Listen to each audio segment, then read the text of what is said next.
done. Did you like that? I love you.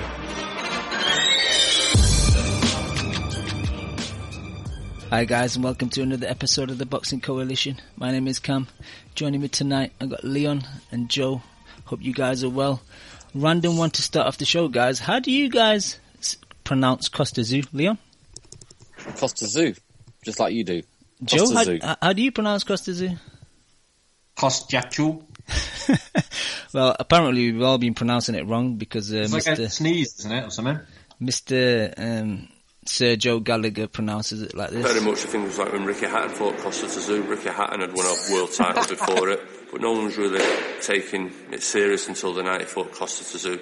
And I think this is Scott Quigg versus Costa Zoo. Costa Zoo. Shout out to Mr. Sir Joe. Ring trainer of the year. Ring trainer of the year. All right, guys. She was dropping that in as well. Hope you guys are well. We'll start off with the controversy, I guess. We'll go into Quigg, Frampton in a bit, but we'll just go into the behind the rope show, and we'll get Joe's prediction and thoughts on the fight, and Leon's as well, just because we got a Kimo special on Friday. I'll be there, but they're not available, so they'll give their thoughts today, and I'll give mine on Friday. So, Leon, it was a pretty weak undercard and a controversial fight on Saturday in Germany. Felix Sturm rematch with Fedor Chudinov. I thought Chudinov won quite convincingly, and there were a few close rounds early on, but I think in the second half of the fight, Chudinov's output was the same, where Sturm's is kind of lacked, and he was just looking at the fewer combinations. He wasn't throwing as many. He was just throwing single shots. What was your thoughts on the fight? It felt like I said last week, like I watched the same fight all over again. It was almost a carbon copy of the first fight, and it wasn't great. I thought Chudinov won 8-4, 7-5 comfortably, but I should have known once I realised he's fighting the promoter. I mean, what chance do you have when you're fighting the guy who's actually putting the show on? I tried to change my prediction, but the clock had run out on me once I realised. But yeah, you knew the robbery was in. So, never mind you fighting the house fighter, you're fighting the house promoter. The same guy, it's just one and the same person. You got no chance. That's true. I don't know. He's talk about possible retirement now, or do you think he'll retire, or do you think he'll give Fedor the third fight? I hope he retires. And I know that just sounds but I don't see what's there left for him to do. I mean, he can make money, but what fights are we meant to care about now? Right, they're going to angle for the Abraham rematch, aren't they? Abraham unification, sorry, not rematch. Yeah. I mean, I'll happily let him beat up Paul Smith. I'll watch that. That's the only fight I want, actually. That's the only fight I want from this situation. The trolls were out afterwards saying, Paul Smith would beat Sturm, but not in Germany. And I'm thinking, no, he wouldn't. Even though I think Sturm's shot, I think he still easily beats Paul Smith. Oh, easily beats Paul Smith. But I mean, but Chudinov, like we talked about last week, he hadn't changed. Nothing had changed from the first fight, had it? No. You'd think, that you need to apply more pressure in the final half of the fight because you know where you're fighting. You've done it once, and people don't like you going to their country and winning twice. I mean, that goes for everyone all around the world. If you've won in their backyard, you don't want the rematch to be in their backyard again, do you? And the thing is, in the first fight, like, a lot of people thought he won very convincingly, and it ended up being a split decision. So, yeah, I had that 9-3 that first fight. Exactly, and it's like, well, if they're going to do you like that, you need to apply a bit more effort. And he was, didn't you not think with one big barrage, he could have gone. Like he would have. I don't know. He just looked so tired in those last 3 or 4 rounds. You could have got to him, made it look really bad for him. But He didn't do anything, did he? He was in that one gear all the way. To play devil's advocate, though, I thought Sturm was a lot better than he was in the first fight, especially in the first seven rounds. Like his combinations were a lot more. His pressure, like I think in the first few rounds, he was putting Chudinov on the back foot. But he was throwing those big single power shots, wasn't he? Yeah, he was trying to leaping in, and he gassed. He had nothing left. He is getting on, so you kind of do expect that. Yeah. He was doing that way. He was like blocking, and whatever arm he was blocking the shot on, he'll throw that counter straight back. But Fedor was a bit too clever for that.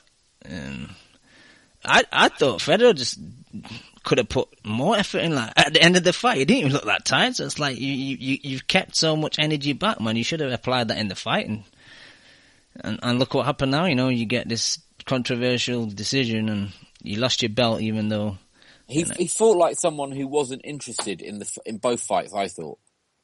Do you know what I mean? Like he wasn't. Just didn't seem that bothered either way. Do you know what I mean? Quite robotic. He was on the Ari tip, man. He just couldn't be bothered. He couldn't be bothered. But you know, Colm's making a great point in the chat, man. That commentator was TB. He was awful, that commentator. Yeah, who was that guy? I'm muted. I've heard him do, I think, football commentary before for Champions League. You know, on that ITV show they used to do like a roundup. Like, yeah.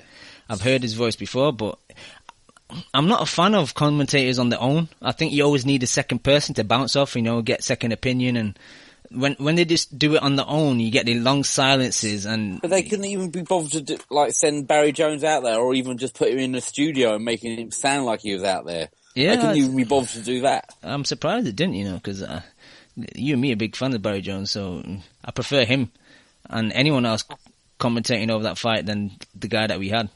Yeah. But Joe, I know you didn't see all the fight. Just give us your opinion on what parts you did see.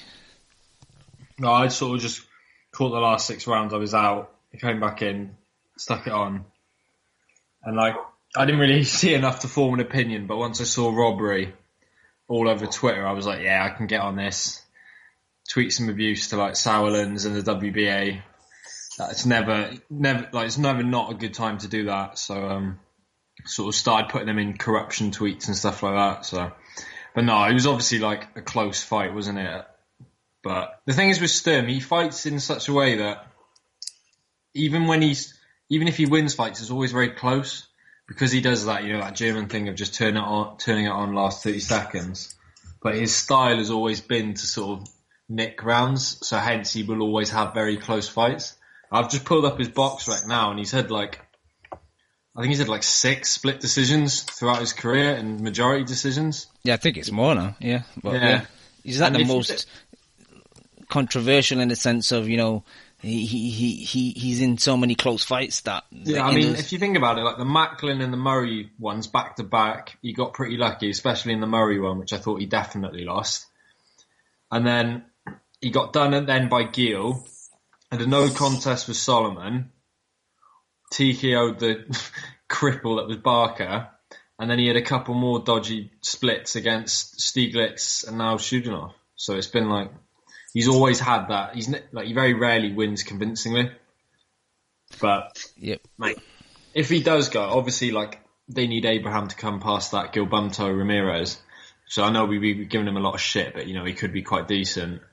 So I wouldn't be surprised if you get some sort of fake injury from Abraham. He pulls out of that and sticks himself straight into a Sturm unification because they've been wanting that fight for years and years and years. But if Sturm does go, fuck me, German boxing is on its knees at the moment. Sad to see in a way, really, because they used to, German champions, you know, they used to have some sort of aura around them, that they were these great sort of, you know, you had to go to their backyard and dethrone them. But now, mate, it's just that it's looking pretty sparse at the moment. Yep. You guys have got anything else you want to mention, or should we move on? Because, again, it was a quiet weekend. We had this card. There was a couple cards in the States, but they were mainly prospects. So I didn't watch any of them, to be honest. No, I didn't watch any of them. All right. I made a list of some news that was mentioned throughout the week, so we'll just go through it. Leon, you made some comments about Floyd last week. I think you need to balance them up this week regarding Manny Pacquiao's comments. Yeah, he's just a full fucking hillbilly, isn't he? He's just another fucking, I don't know. He's just not a very bright man, is he? I don't need to hear that shit from him. Like, I don't need God in my boxing. I just don't need those views. The thing is that everyone's entitled to their own beliefs and that. But when you're in a kind of elevated status, if you're a celebrity or you're in the Senate or whatever, you kind of need to be a bit more careful about the things you say. Oh, but look, the problem is I don't care what your views are about anything. But if you're in boxing, I don't want to hear. I don't go to church and start ranting about boxing and 90s hip hop and black metal and all the things I like. I don't want to hear God in my sport. That's just me personally, though, And I just don't need backwards views that do nothing for the sport. I mean, this sport is always getting shit on and kicked into the gutter, and comments like that just do not help us. So he can have all the views he's like and be as religious he likes, but just keep it away from the sport. That's all I want. It's just shit. It's just a shitty comment that we just didn't need. Fuck him. Fair enough. What was next? Algieri versus Spence got announced, man. Good fight. I think that's a really good fight. Good step up for Spence. It's about time as well. Like, he's been... I think he was named Prospect of the Year like 2 years ago now. Yeah. So it's about time. Algieri, good solid guy. He's almost like that sort of gatekeeper, isn't he? Yeah, definitely. It's a good fight, that. Gave calm problems, mate. I mean, I could see Spence just blowing him apart in about 3-4 rounds. Like, that would be a hell of a statement. Well, I was actually thinking about how this fight would play out in my mind, and I was thinking it depends Algieri's mentality coming into the fight, because if a lot of the fights I've seen, he likes to trade on the inside, but against Spence, especially with the body work that Spence does, I think he'll probably stop him just from body work. But if he fights on the back foot, uses his jab like he did against Provodnikov, I think he can kind of frustrate Spence. So it depends what Algieri turns up, I think. Yeah, I could see Spence running through him. Because I'm high on Spence, man. He's a bit of a beast, like. But but there's nothing. As well. There's nothing on his resume that says he runs through Algieri. For me personally, you just got that feeling in you where you just think one guy's just levels above the other one. I think Algieri is one of the toughest guys out there. Like, and he's. I know we take the piss out of the avocado and all that shit, but he's He's an extraordinarily fit guy, and he's been hurt in fights, and people haven't put him away. So I mean, if Spence stops him, that's a big win, because all the other people haven't, and they've been the top guys in the sport, really, haven't they? I think that's Spence's single motivation now, because he can win that fight. No one really expects Algieri to win. So the thing is, can you stop him early? I think if he moves, I don't know, his style seems to have changed a bit, hasn't it? Under Predator Hair, what's his name? The trainer with the ponytail. His name escapes me as well. Yeah, Predator. I call him Predator Hair. Is it Jackson? Yeah, Jackson. He's become a lot more hittable and stands in the pocket longer. But I think if he moves, he'll give Spence a lot of trouble. It's a big step up. It's a really good fight, man. I'm looking forward to it, because it's going to answer some questions. It's going to answer questions. I wouldn't say it was a great fight. I mean, who's Algieri's best win is what? Provodnikov. Yep. And that was a good win at the time, but that was at 140. It's a lot. But I tell you what, that is a lot better than anything Errol Spence. Yeah, 100%. But this is at 140. So you've got to say, so who's the ace? He's almost the ace. He could almost be favourite. Because everyone else is just going on the eye test. I like Algieri. So strong though, isn't it? The Spence eye test, like. He looks the nuts, mate, honestly. But against, I mean, truly on, what's his best win? Yeah, but sometimes you just got to bin out resumes. Look at Fury Klitschko. Like, who was Fury's best win? Like a young Derek Chisora, and he goes in and smashes. Yeah, but that's still a better win. These wins you're mentioning are still way better than anything that Spencer's done. I rate Spence, but I like Algeria. I thought what he did to Khan, like, that was a very, very close fight for me. Yeah, no, me too.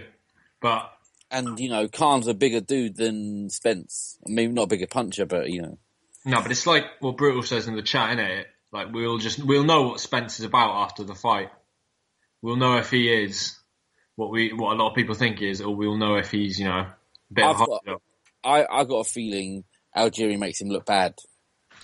Okay, what if he blows Algeria out in 2? Are you jumping on the bandwagon with me and Joe?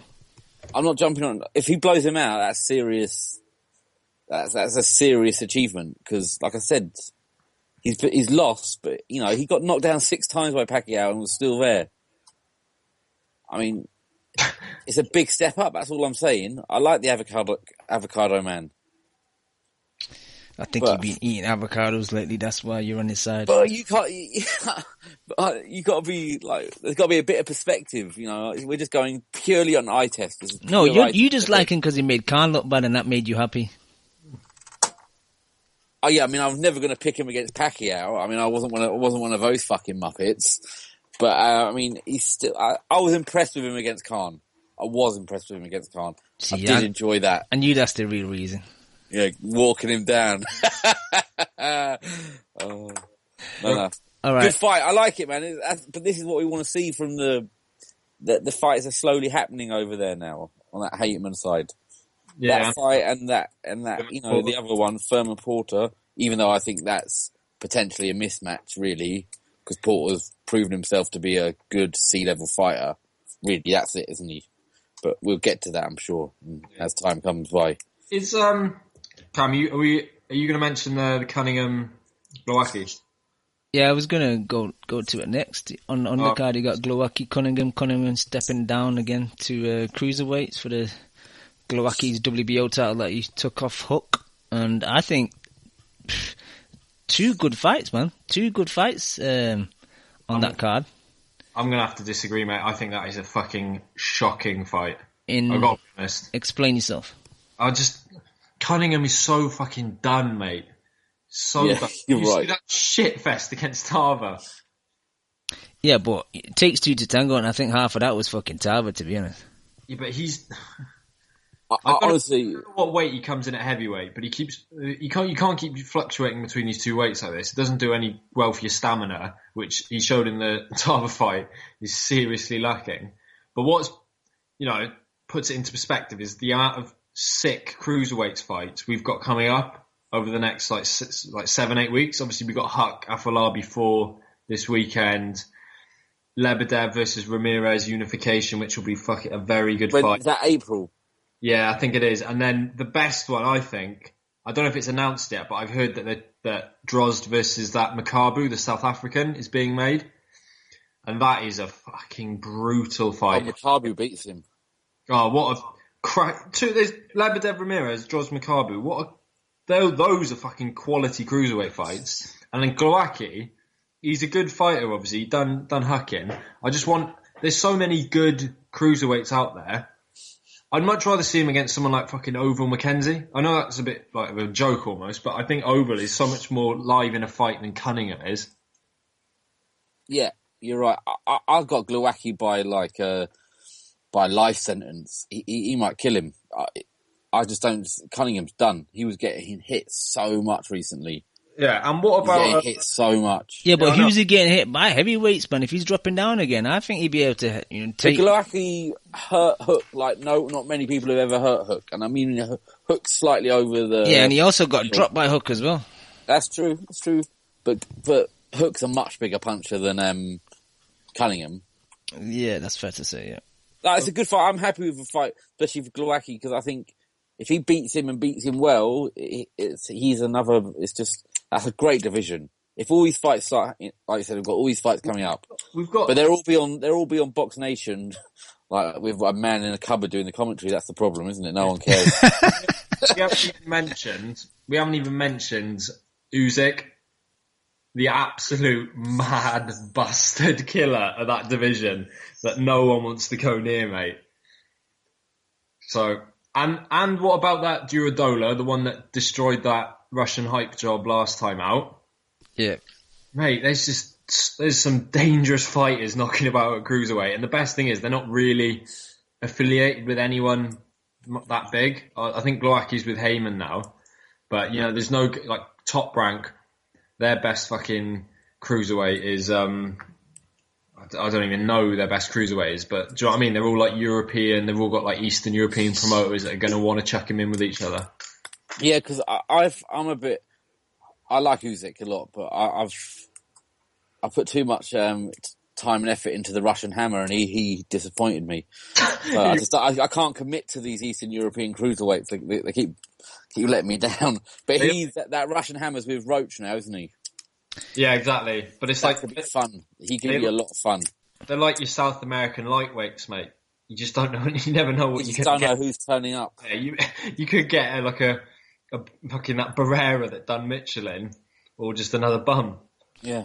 Do you think Kudryashov will do good under Roach though? Because Roach seems like a guy to me that just so stretched so thin. He has his main few guys, and then everyone else probably just gets Marvin, and they get Roach for like once a week. Well, he better hope his chin's a bit better than it was last time, because Roach will get him fucking hit numerous times. The thing is, he might land, but he's getting punched. That card in Russia last year was amazing, and I love that the card. issue with that Kudryashov was he was too tough for his own good. Like if he would have just grabbed hold or took a knee or something, he could have survived that and went on to win the fight. But he was just too tough for his own good. Oh no, I'm wrong. He's not with Roach. Isn't it? Someone said He's with Joe Goosen. Oh, we get some denim then. Killer, the Canadian tuxedo out. Yes. You know me and Goosen. I want Goosen to wear like a denim tuxedo. Yeah, he's the best. He's my favourite cornerman. But like, it's almost like all the cruiserweights are going over to Russia now. Because you got even the South Africans. Like I've just gone on BoxRec now. You know that? Do you remember that South African cruiserweight domestic one, that Makabu versus Machunu from last year? Yeah. That was a cracking fight. I rate Machunu, but Machunu's over it. His next fight's out in Moscow, and he knocked out that Duradola who destroyed the Russian Hammer. The money's there in Russia for the cruiserweights, though. Yeah, but it's still a great division. I mean, it's almost a bit like your flyweight, isn't it? Where there's not much money in it, so you sort of have to fight the top guys. Yep, exactly. Yeah. There's no other avenues to go down because there's no money anywhere else. It's almost like we get another killer Russian card like we did last year. I mean, and it's almost like sort of the hardcore division in a way, isn't it? Yeah. Oh, it definitely is. It definitely is. There's knockouts there. They're big bastards. And there's a lot of ugly dudes in that division, like Lebedev and Usyk. They all look like they bastard, though. Yeah, they all kill you. You meet them in a dark alley and then they just take care of you. He's probably the most terrifying boxer going at the moment, Usyk.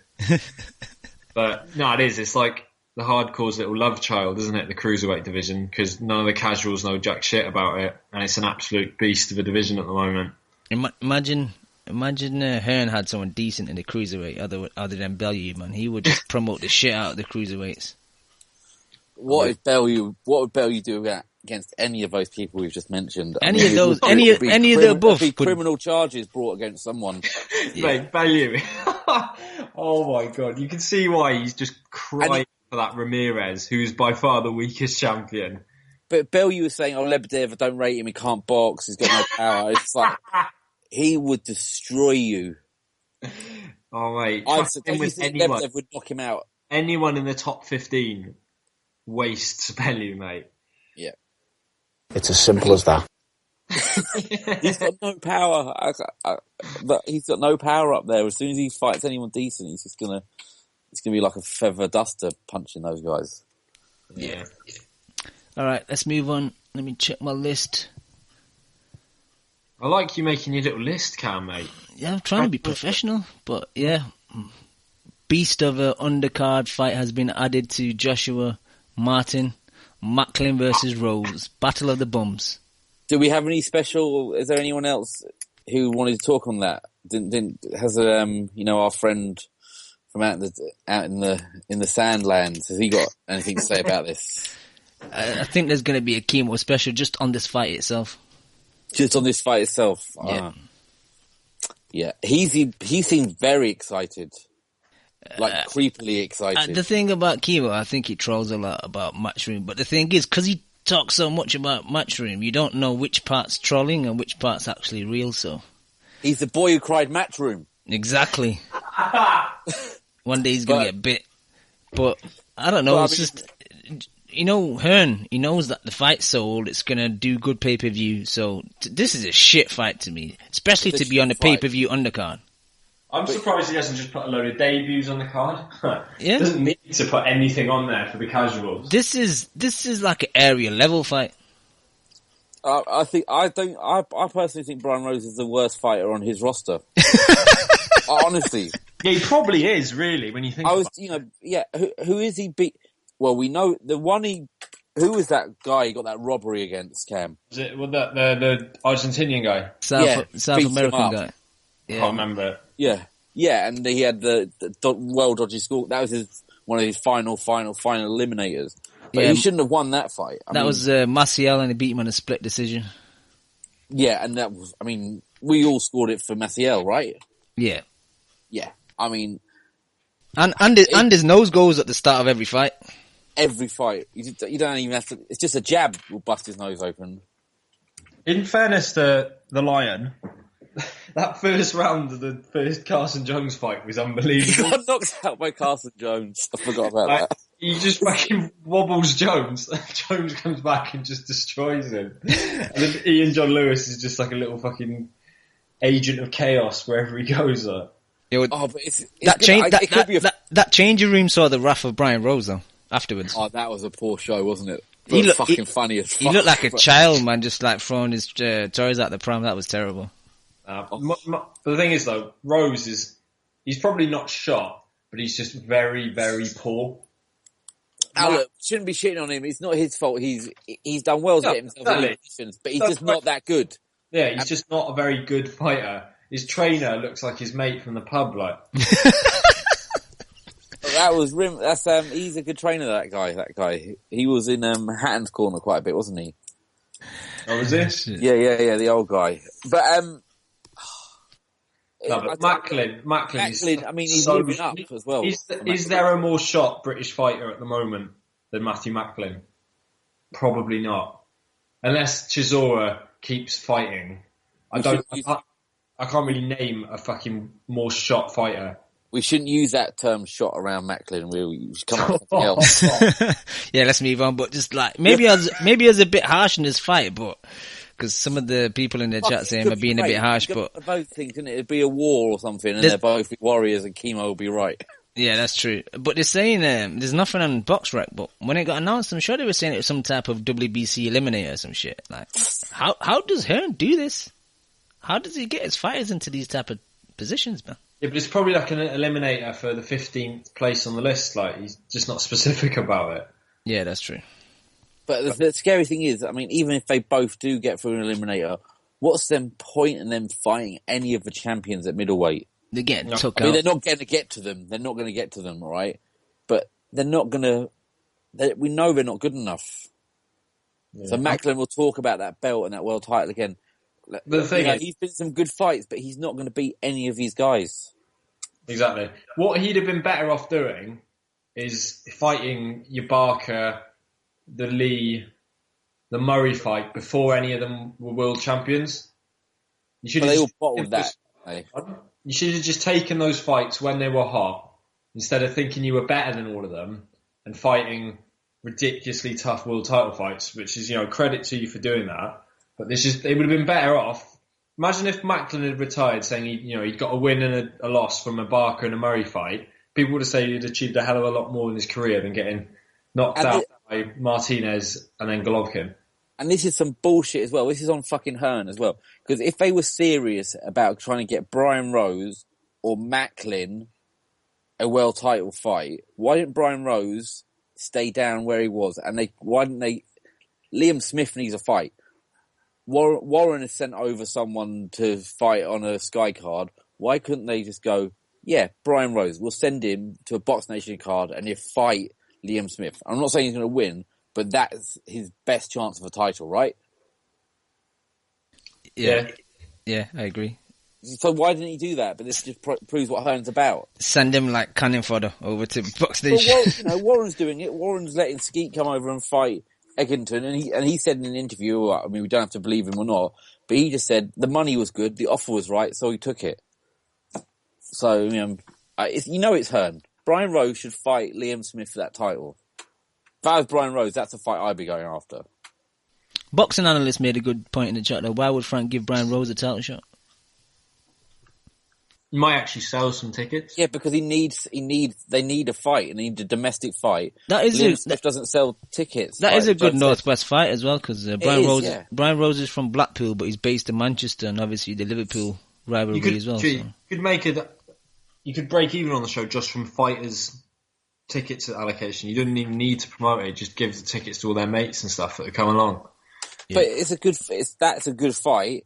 And you could hype that up a bit, and you probably get a few more Box Nation viewers. But Hearn wouldn't send his guy over. I mean, I guess they'd have to get him into a position, but Brian Rose is not going to get into that position to become a mandatory.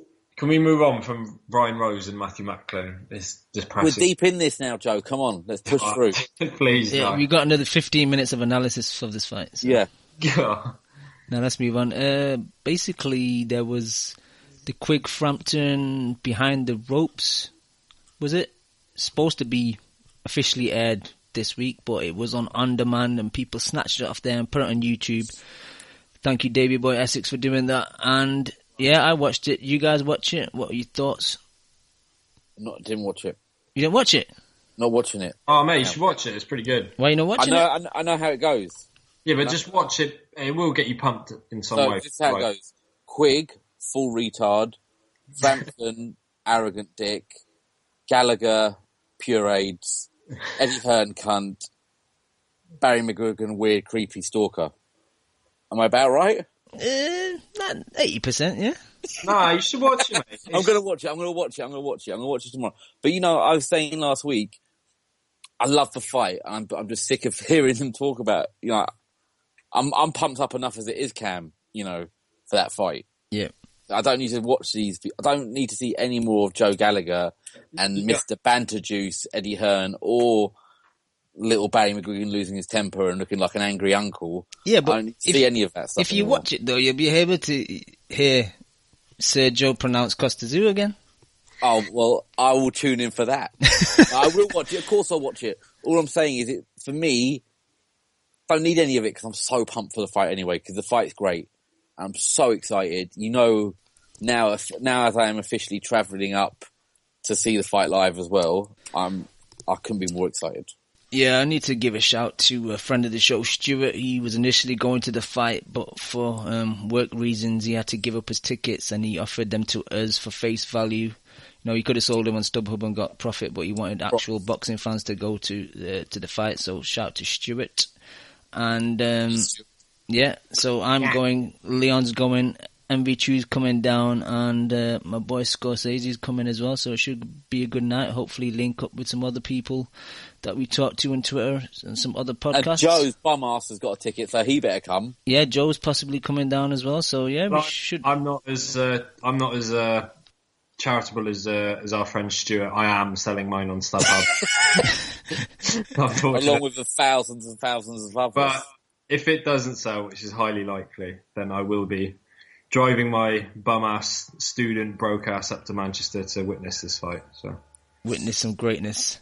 But no, honestly, Leon, have you seen the Guerrilla Productions promo for it?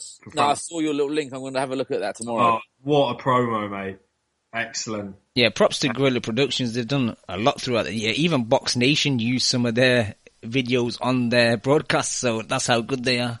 Right, awesome. Literally, it's only 2 minutes long, but it is so good. Yeah, it's just the editing and the music they use is excellent. Like, everything just ties in so well. Yeah, it's brilliant. And just on the behind the ropes, man, I thought it was really good. It's always good when we've got It was the same really when you do the All Access. It's quite nice when you have two fighters that have never done one of them before.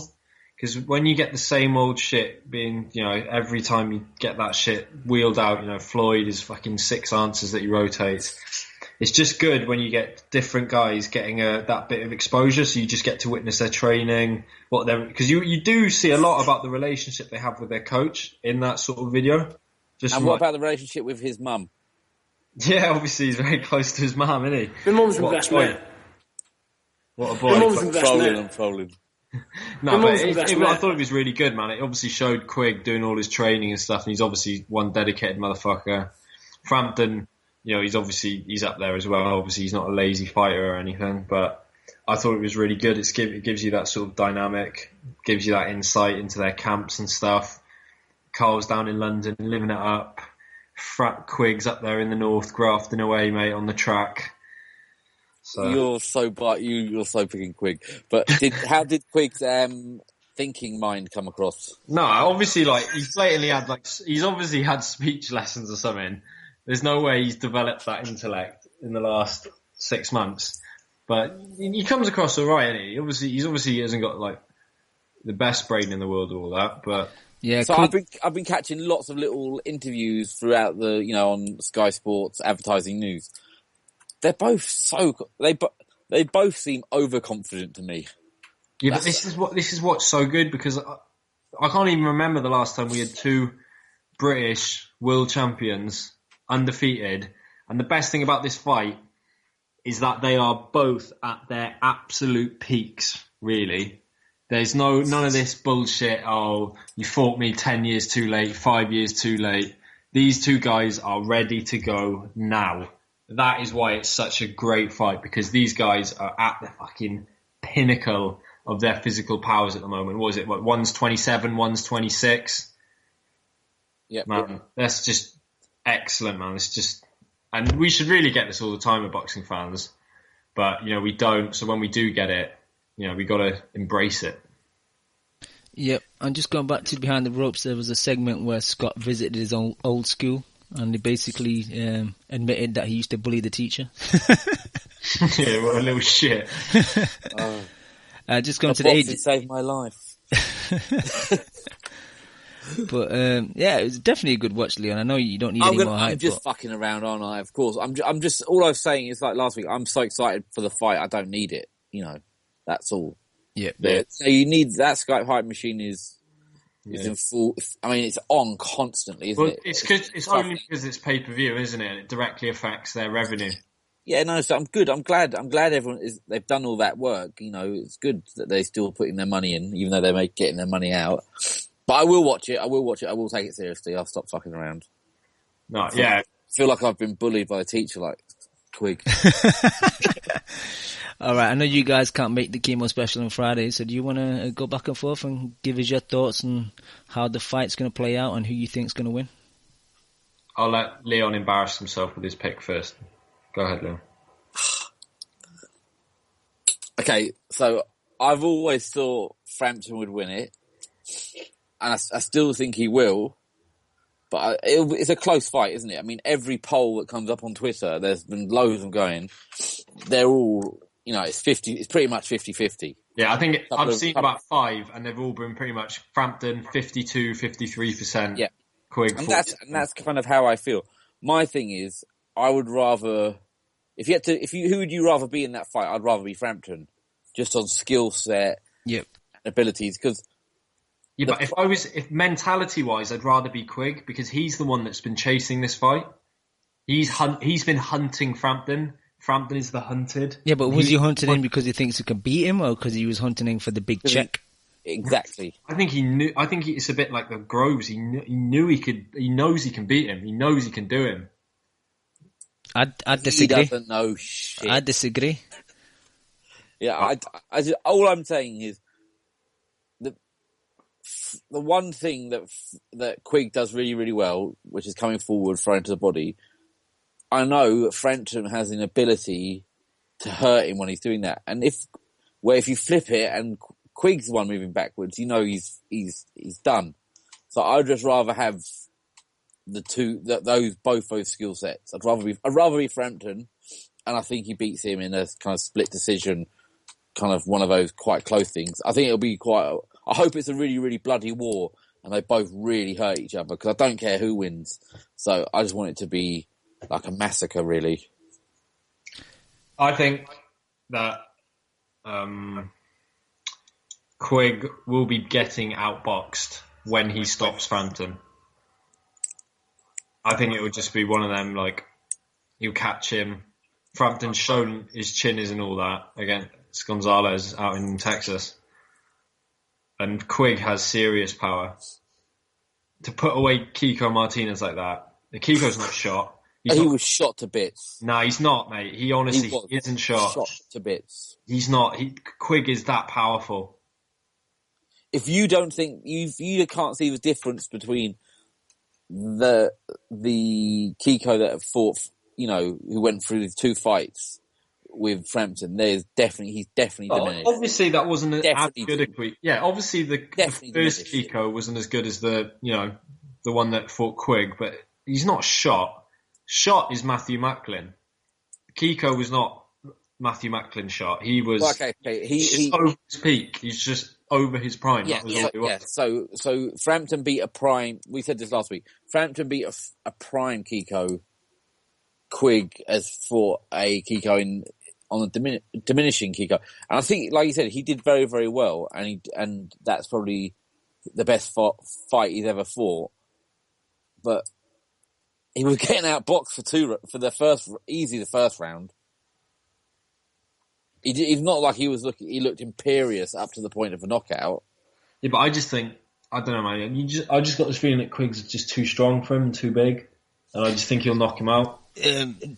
Dan made a good point to me. I don't know if it's on the show or off the show, but a lot of people have read too much into the Quigg Kiko fight. If you go into fights before that, like, take the Kiko fight out of the equation. It's dross. Yeah. It's easy work for Frampton, but because of that one fight, everyone's made it like a 50-50 fight. I don't think it's a 50-50 fight. Why aren't people reading into Frampton's glass chin against that Gonzalez? But it wasn't a glass chin. Glass chin is knocked out spastic legs. Yeah, or like really badly hurt. At both occasions, he was fine. I don't think he's got a glass chin, but he got dropped 3 times, mate. No, it wasn't 3 times. It was 2. Yeah, 2. And once was just a fist, wasn't it? Yeah. One was a fist touching the floor. It's not like he was. I mean, What about Quigg? Has he never been dropped by a jab? No. He has? He got dropped by a jab? Yeah. So, take the chin equation out take the chin thing out of the equation. I think it's gonna, I know I said I'd give my opinion on Friday, but I might as well give it now. I think it's, initially when the fight was getting talked about a lot, I thought it'd be easy work for Frampton, like maybe 8-4 or 9-3 or something like that. And I still think that now. Like, I'm not taking too much on the board about the Kiko fight. I think that I watched the Frampton Kiko 1 today, and Kiko and Quigg fight quite similar. You have to stand in front of them for them to be effective. And Frampton was excellent against Kiko. He was taking those little half steps back, countering him with the right hand. The punch variety was excellent. 1-2, right, left hook, lead left hook, hooking off the jab. Quigg's gonna have issues dealing with those variety of punches, I think. I hope it's a war and both guys go down and it's a classic boxing fight to go down in history, but I don't think it will be. I think there'll be no knockdowns, and I think Frampton wins quite easy, because the problem I see is if Quigg is down on the cards, 3/4 of the way through the fight, I don't think he's going to put that effort in to try and knock Frampton out. I think he'll just think, fuck it, I don't want to get knocked out by trying to knock him out, so he'll just kind of be happy to lose on points.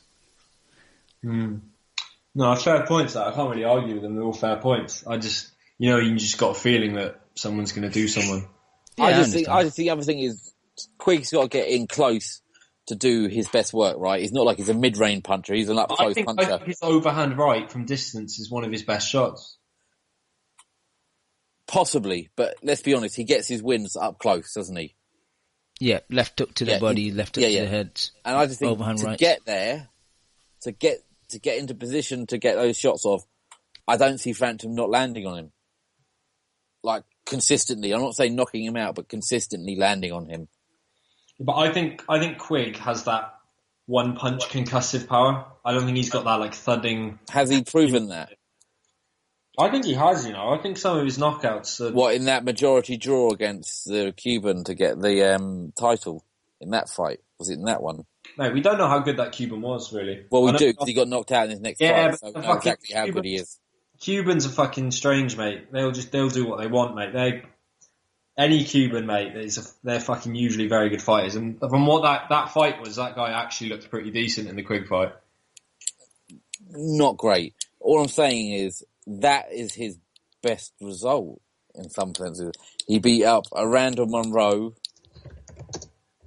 kind of quite coming to the end of his career.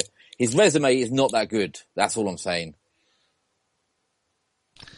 Is it? It's not that strong. I mean, that 12 he went with that Japanese guy before he... Yeah, but he broke his hand in that fight. Right, okay. So, I don't know, mate. It's like... whose resume? But I mean, on resume, obviously Frampton's got the better resume. It's just who do you fancy, innit? I just think Quigg will knock him out. I don't have much evidence to back that up on, apart from that I think Quigg's a bit of a beast of a puncher, and Frampton's maybe a bit suspect in the chin department. I think you're just basing a bit too much on Frampton getting dropped twice and calling him a bit suspect. You know, again, like I said, I watched Frampton Kiko first fight today, and you know, Kiko was catching him with big left hooks, and Kiko's I don't think he's got as much power as Quigg, but he'll hurt you. Yeah, he definitely he'll definitely mess you up, and he landed a lot of flush shots on Frampton, and Frampton took him well. So I think Frampton's got a decent chin. I think as well, the size advantage of Quigg will be very noticeable on the night. Well, it's interesting you say that, because I was speaking to Kimo and he actually thinks the fight will play out a bit like this. And there we go! Call the Jackal Frampton against Scott Quigg, live in Manchester on Skybox Offers. We're underway in the first round. And Jim, I gotta say, I noticed the size difference is apparent, isn't it? I mean, if you look at the size of Quigg, he's a little bit grey, but he's the much bigger man. And there's a big right hand by Scott Quigg. Caught Frampton has the wobbly legs. Oh, he's all over the place. Oh, he's going to have to be stopped, surely. Kimo is the king of impersonations. Yeah, no, like, the one thing I noticed about that behind the ropes or whatever is how cut Frampton looks already. Like, that kid looks absolutely shredded. So he has absolutely no problem making super bantamweight. He's in fucking tremendous shape already. Quigg, obviously, you never saw him without his top up, so you couldn't really see how he was looking at the weight. But he's always massive. He always comes in so much bigger than everyone else. I love how Rob Palmer comes back and then just shits all over Kimo's impression of hauling, which is very strong, Rob Palmer. Fucking jog on, mate. We come here to entertain you and he's taking shots. Outrageous. Hound him, chat. Hound him. Was that Ari that just came and disappeared there? Yeah, I think he just sorted his microphone out. Mate, Ari. I know who Ari's picking. Yeah, I know who Ari's picking. I knew who Ari was picking last year, mate. Oh my god. No, but I'm very excited. I can't wait. Let's be honest. It's the best fight since Froch Groves in Britain. Quick question. Better than Froch Groves. Do we care that the undercard's shit? Or no? Yes, we do. Well, we do because we're spending money on tickets. Yeah. But no, I mean, there's some interesting. Who are they? Who are these fights again? I mean, I can't even remember who's fighting really. What's this? The undercard. Oh, I think. So you've got Jose Burton versus Miles Shinkwin. Yeah, you got Gavin McDonnell versus Jorge Sanchez for vacant WBC silver title. Gavin McDonnell is so fucking unwatchable. Yeah, Isaac Lowe versus Marco McCulloch Jose Fury's boy, isn't it? Jose Burton versus Miles. Yeah, I want to see what Jose Burton's like because they always talk a lot about him, but I've never seen him fight on TV. Them two are undefeated. Like, I mean, McDonald's undefeated, Sanchez is undefeated. So there's quite a few 50-50s in there. So the only one I'm remotely, apart from the Burton fight, is that Brian Burnett. I've heard a lot of shit about him. Yeah, I've seen. They're going to Belfast, Matrimar, with Burnett later in the year. Yeah, I've seen Burnett a few times when he was on Box Nation. He's trained by the Dark Lord as well, isn't he? Yeah. So he's super bantam. He's a bantam, a super bantam. I think he's bantam. Bantam. Yeah, he's bantam, isn't he? Yeah, no, he's a bit of a shitty undercard, really, isn't it? That's not really good enough. No, it's not. It's not good enough, actually. It's really, now I'm looking at it, it's fucking horrible. When you think about that, you couldn't even get, even on Froch Goes, you had, at least a couple of, final eliminators and shit. At least give me Jamie. Yeah, don't give me Gavin, give me Jamie. Why can't you put... Well, I don't know why they couldn't put the Crawler fight on it. Or... that's too soon, isn't it? But Jamie hasn't fought for a bit. Yeah, exactly. I think he's exclusive to America now, though, isn't he? And Selby's the same because he could be fighting because he hasn't fought in a while either. Yeah, I think the Swagger Man's going to be on the London show. I guess with it being a co-promotion, they just didn't want to put their good guys on the photo. Yeah, but there's only one. How many Cyclone guys are on there, though? I think isn't that Scott Fitzgerald, that young kid, and that Conrad Cummings. That's about it. Yeah, so they're not even putting any Matchroom Cyclone fights on. I don't think there'll be any on box office. When did the fight start, Cam? When did the arena open? They say the doors open at 4, but until 6, you're just gonna get 4 rounders, aren't you? I'm not getting to Manchester till 5, so yeah, that'll do me. I watched the Jose Burton thing because he looks like a big lump, so he could be quite fun.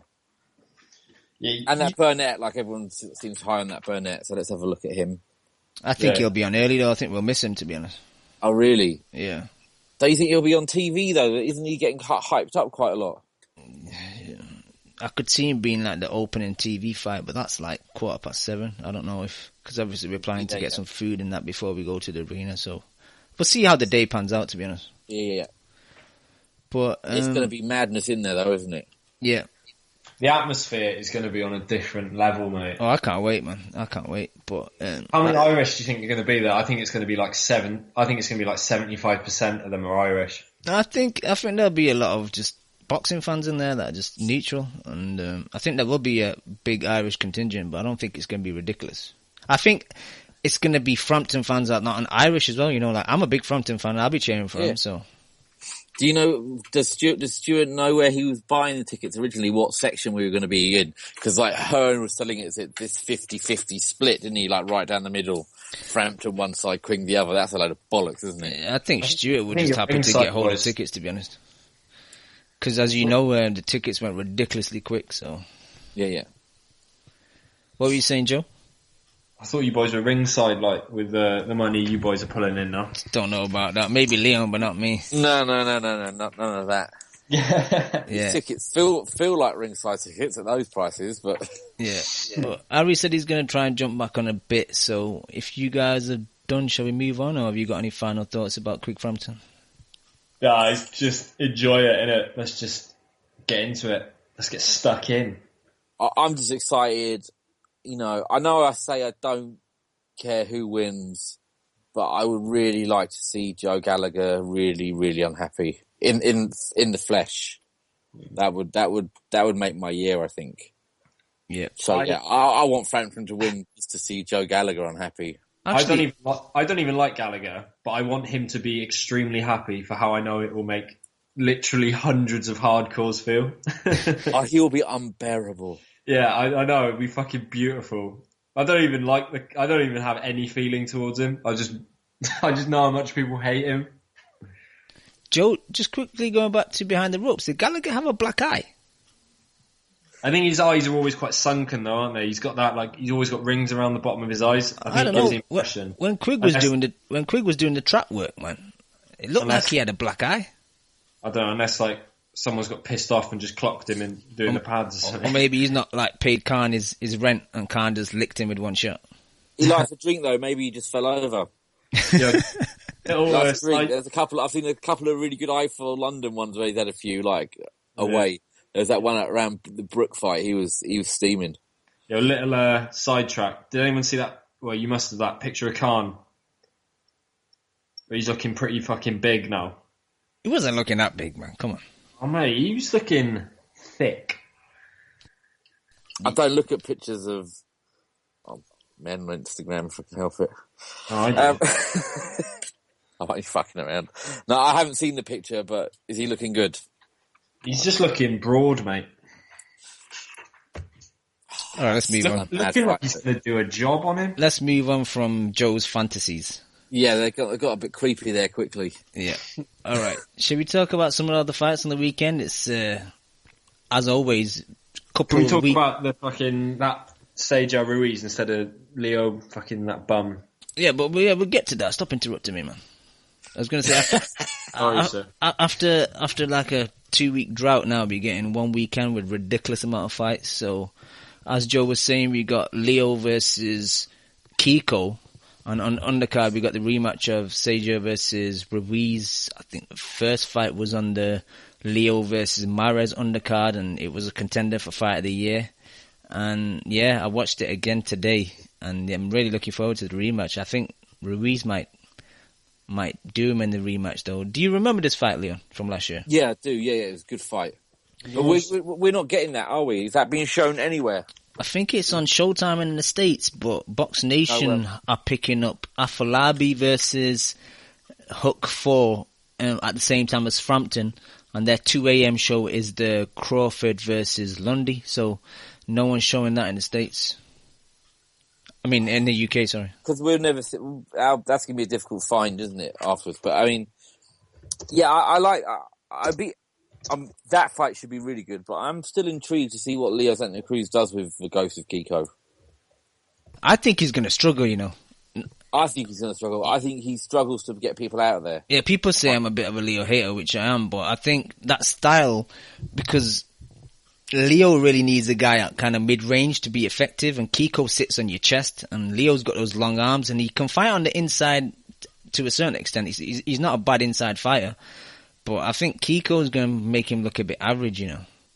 I'm a bit pissed off with this fight because, you know, he's featherweight champion, and I know Kiko's fought at 126, and even above that 128 and a half, I think it was the maximum he's ever fought at. But, you know, really he's a bantamweight, innit? And he is leftovers. I hate to use that word, but he is leftovers of Frampton and Quigg.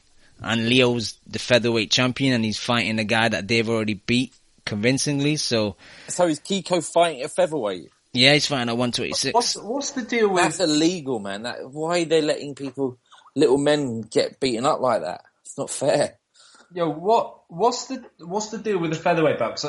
I thought Gary Russell was the WBC champ, but then Leo's got some diamond bollocks at featherweight. I don't know. I think because he had the super bantam. And then he stepped up. They gave him some bullshit belt to fight Mares. But Gary Russell's still the WBC champ, then? As far as I know, yeah. But I'm getting confused now because, you know, Seja versus Ruiz, the first fight was the interim belt and all that. So it's hard to pay attention anymore. Interim WBC? Yeah. Yep.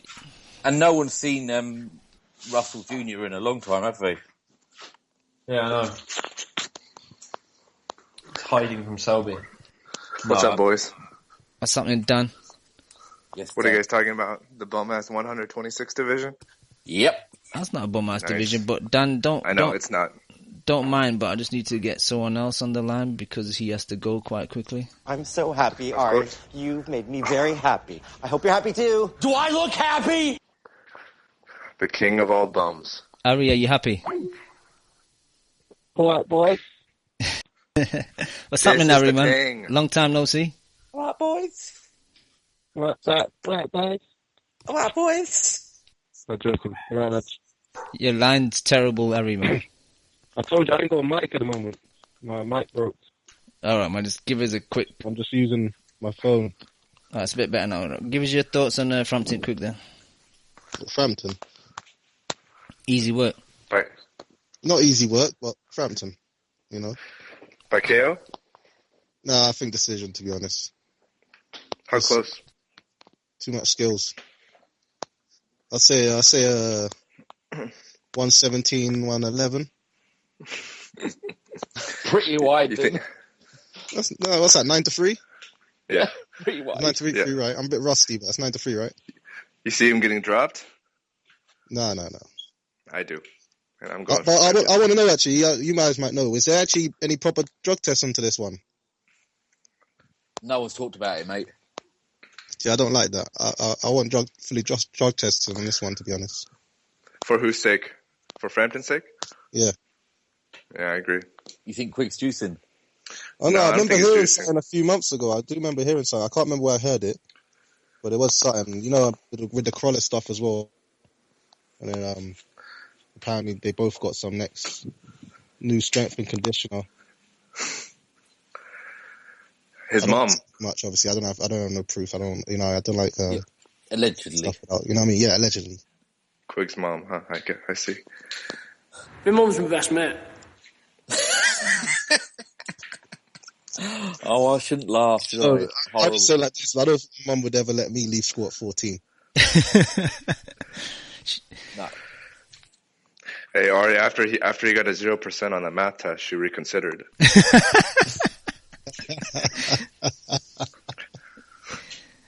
Anything else, Ari? Nah, to be honest, I'm a bit glossed. I'm rusty, man. I ain't really watched too much boxing recently, to be fair. I haven't really felt anything to watch. There hasn't been anything to watch, mate. What about this Joshua Martin fight? What do you think about that? I think, to be honest, I think it's kind of a joke there's for a title in terms of Martin. You know, I've never seen him fight. You know, other than, I didn't even see the 3 rounds against Glasgow. All I saw was Glasgow going down, basically getting cast. So I don't know. I've never really seen the guy, and from what I've heard, he ain't that good. So you know, that's Fury's belt in my opinion. But of course, when Joshua wins that belt, because he will win, you know, Hearn's gonna act like Joshua's the best thing ever. But even though he hasn't really beat anyone, but you know, what can you do? It's basically a paper belt, you know what I mean? So, but it's a smart move by Hearn, because think about it, they're just gonna pick up that belt. He won't have a mandatory for a long while. And you still most likely you fight Chisora or someone like that. You know, they'll still fight the same guys they're going to fight. It's just that, and even when he gets a mandatory, it most likely won't be a hard one. Yeah, that's a problem. He wants a belt, but he won't play and fight the proper people after he's got the belt. It'll just go back to, you know, this hasn't really changed their plan, has it? No, exactly. It's just a smart way of picking up a belt quickly, making that pay-per-view money. And now they've got more of an excuse for all of his fights being pay-per-view, because you know he's going to be a world champion. You know? But obviously I ain't paying for that shit. Yep. I mean, who will the IBF, you know, who's the IBF mandatory? I mean, I dread to think what kind of bummy-ass Canadian fighter will be his mandatory. We can only hope for Parker, you know, that's the only person we can really hope for. Other than that, who else is there really, you know, I'm going to quickly get the rankings up. I think Pulev's quite up there, or is it? Tepper. Yeah, but he's banned, isn't he? Didn't Tepper get... Takam, Parker. Yeah, Tepper got a 2-year ban, I think. But how far is Povetkin up the IBF? He's not on it at all. He'll fight Glasgow. Yeah, and then Cunningham will come back up from cruiser again, and then he'll fight him. Yep. And Ari, I was the first one to say that James DeGale was going to fight Porky Medina, not you. Yeah, I remember saying as well. Though, but, okay. Anything else, Ari? Pacquiao, Bradley? What's your thoughts? I don't think I could give any less a shit for that fight, to be honest. Yeah, and I doubt I'll watch it. It is an unnecessary fight. Anything else, Ari? This is the thing? This is the thing. Do you want to stay on, or do you want to? Yeah, I'll stay on for a little while. I'm waiting for a phone call, but I'll stay on until it comes, to be honest. But I don't know, man. I'm just glassed, to be honest. Not glassed, but I can't bother with boxing at the moment. So if you deter everyone that, but I don't know. I feel it's just shit at the moment. I just can't get it to be. No, but you must like the Furman Porter and the Spence Algieri. You must be happy with that step up for Hey, your Spence Algieri official. Pretty much, I think. Is it actually official? Yeah, it's official. Yeah. Okay, then that's a good fight. Yeah, and Furman Porter, even though we finally get it. But yeah, I'll try and go up for it. But I don't know. Algieri versus Doesn't sound like it. Algieri versus Spence. What's your thoughts on that? Who do you think will win? Oh, Spence, but it'll be good to see what level Spence is really at, because, Algieri did good against Khan, and, since he's got John David Jackson, he's looking alright, so it'll be good to see his level, you know what I mean? But guys, I'll try to be back here. 1 second. I'll try to come back. Alright. I think John David Jackson, as good of a coach as some people think he is, it might be the worst concoction for Algieri versus Spence's style. Yeah, he'll get hit. He will get exactly. Hit. He'll get hit a lot more, and he has no power. He's feather fisted. But don't you think if he goes back to fighting like he used to, he'll give Spence trouble? Yeah, that's what I'm saying. Yeah, he should. That's what he should do. Go back to his boxing. Right. But I think it'll be a fun fight if he doesn't, though. I could see Khan. Not Khan. I could see Spence getting rid of him pretty early. Those body shots. Especially with that chicken body of Algieri. I don't see him lasting very long. I said the same thing, Dan. I was saying, I was saying, Dan, was off what he's done so far. I can't say that he definitely stops him because he hasn't fought anyone. You're just going off. We're just going off eye tests with him, really, aren't we? Yeah, but sometimes you have to do that, Leon. Of course. Right. I like Algieri, though. I think Algieri could give him trouble. That's all. You said you like him. Yeah, I like Avocado Man. I really dislike Algieri. He's one of my least favorite boxers. Is that because he's white, Dan? No, not at all. It's just his style. It's the most uninteresting product, I think, out there at 140 and 147. And it's like, what does Algieri do well? No, because that was just Khan shitting the bed more than anything. What does Algieri do well? Because the thing is, sure, you can put John David Jackson in there and try to get Algieri more of an offensive fighter. And sure, that's great to some degree for the fans, but you're really taking away the only advantage or the only positive asset that Algieri has, which are his legs.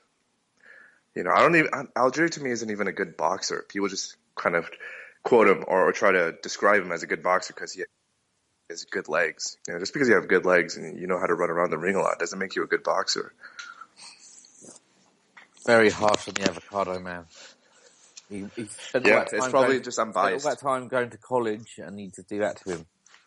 All those hours studying. I apologize because I think the only thing that I see on his Instagram feed, honestly, is wheat bread, avocados, and grapefruit, and that drives me fucking crazy. And the old omelette. Does he throw an omelette in there every now and then? Yeah, omelette with tomatoes and some basil every now and then. I still like the fight.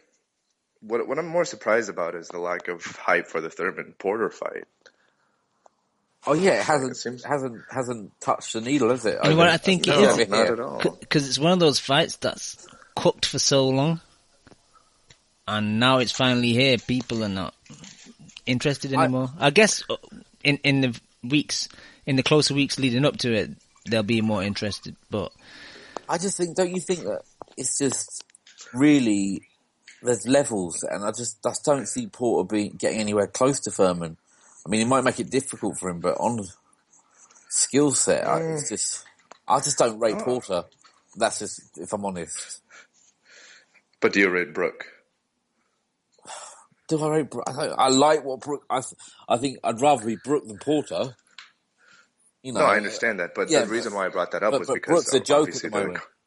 Okay. The only reason I brought that up was because in some degree, you kind of have to give Porter some kind of you have to rate him to some degree if you're going to rate Brook, right? Because if you don't rate Porter, then Brook doesn't have anyone on his resume. No, but that's not. Yeah, I don't care about Brook's resume. I'm just going on what I've seen from Porter. He beat Devin Alexander. Well, he's been proven to be a fraud recently. Well, not a fraud, but a very flawed fighter. Running through Paulie Malignaggi he again was shot, wasn't he? Let's be honest. It was, but that actually was kind of impressive. It was impressive. It was great to watch. He did a good job on him. But then you see him fight Brooke and not being able to adapt. Broner fight was poor fight, wasn't it? I understand. I'll give you that. I think he's one. If we his believe boxing IQ is awful. Yeah, and we all want Furman to be what we thought he was 2 years ago. And if he is, he should get rid of Porter. That's how I feel. I understand, but he's not that fighter, in my opinion, and I think there's so much evidence that proves that. Yeah. Because when he first came up in the ranks, he was on the same level as Triple G, right? Because 2-3 years ago, if we were to rate who's the better prospect, it would be kind of down the middle, wouldn't it? Oh yeah, the way he was going through people. Right, and now I think there's a consensus that Triple G is the much better prospect than Thurman. I think Thurman has a lot of vulnerabilities. And I could see Porter. I mean, I think Porter is very, very headstrong in the way he fights, and I can't stand him not being able to change his punch selection and his inability to shorten up shots on the inside. But at the same time, if Collazo was able to do some damage on the inside and was able to make Thurman look that uncomfortable in the last 2-3 rounds of that fight, I could see Porter doing the same thing. Yeah, and I never trust the kind of fighter trainer who always go on about, we've been working on stuff, we're going to show you something new this time. And they keep repeating that every fight, and then they don't show you anything new in a long while. Yeah. I just don't really... I agree. I don't see there's going to be much more improvement from Porter. With Furman, there's a lot more potential for growth, but whether or not we see it is starting to be slightly dubious now, isn't it, really? I think it's more than dubious because he's actually regressed in his past 3 fights. So what makes you think that he's suddenly going to improve in the biggest fight of his life? You can only hope, Dan, because you'd want Furman to be what... You'd rather see Furman reach his potential than Porter reach his potential, because... I agree. But at the same time, you know what, Leon, I could see Thurman really doing a work on Porter, actually, just because he's so familiar with Porter. I mean, they've sparred each other for so many rounds. I think he knows Porter's style. He can describe it to a T. And with that being said, I could see Thurman really pinpointing his shots and really catching him as he lunges forward with his head up in the air and his arms by his side, which he did a lot of times against Brooke. So, I think I hate Porter's style. I think Furman stops him personally, but let's see. Yeah. Okay. Sorry. When's the fight? Couple of weeks. In 2 weeks. Oh, is it? Is that close? Yeah, very early March. 17 days. Yeah. Who's this stranger on the line? Some guy called Arian. Don't know who he is, to be honest. All right. Sure, are you wearing your pythons? The crocodile. Yeah, the crocodile reptilian skin. Are they legal in the country of Scotland? Yes. Okay. What's happening to you? What's happening? How you done? Good, thank you.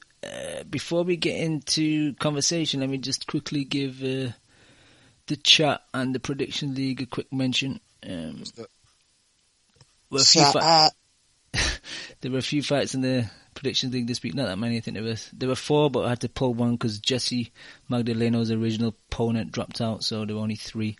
Sasa still in first position, Rafael 22 in second, Mo in 10, the champ is in third, Jack A26 in fourth, Bruto Deluxe is in fifth, Luka Nikola Radic is in sixth, Boss Up 03 in seventh, joint eighth we have Lamarcus Malvo and Monocle 78. Go on, Leon. James McMahon. What? Nothing, sorry, I'm fucking around. James McMahon 1 in 9th and Boxcar in 10th. And people in the chat, Casual Fan, Bill Bones 101, Tico, Basileos, Shams 1000, Larry Magoo, Danny Yankee, Boxing Analyst 1, Colm, The Boxing Rhino, Davis Lee 1, J Sweet the A-Side, Nunez 83, Nothing for Something, Tony Yayo, Bruto Deluxe, I don't know how to pronounce this one, Ayo Baswisi 12, Court Music, Jesse Aguileta, sorry for all these names that I'm totally messing up, The Tortilla Champs, Dean Scores, Rob Palmer 135, RDB 86, Sorry, 85. Kevlar, Michael McDonough, Mongo Sled, Jason 268, The Compa, Raphael 22, PM versus Pinhead 360, Local Mexican, and 12 Gast. Shout to all the people in the chat. Sorry about that, Chew. How you doing, brother? I'm good, mate. It's all about the people in the chat. If it wasn't for the people in the chat, where would we be? Yeah, we wouldn't do a show, to be honest. These guys are here week in, week out, loyalty, so you got to give them a mention. We probably would do a show anyway, but they deserve a wee mention, don't they? Yep. I want to talk Scat Quigg. Scat Quigg. Scat Quagg. My mom's my best mate. I can play All I saw was crosses. Play Chew the Costa Zuzu clip. Chew, how do you pronounce Costa Zoo? Costa Zoo. Very much, I think it was like when Ricky Hatton fought Costa Zoo. Ricky Hatton had won a world title before it, but no one was really taking it serious until the night he fought Costa Zoo. And I think this is Scott Quigg versus Costa Zoo. Costa Zoo. Who's that, Cam? That's the trainer of Scott Quigg. That's the brother of something about Mary. He broke it. He broke it.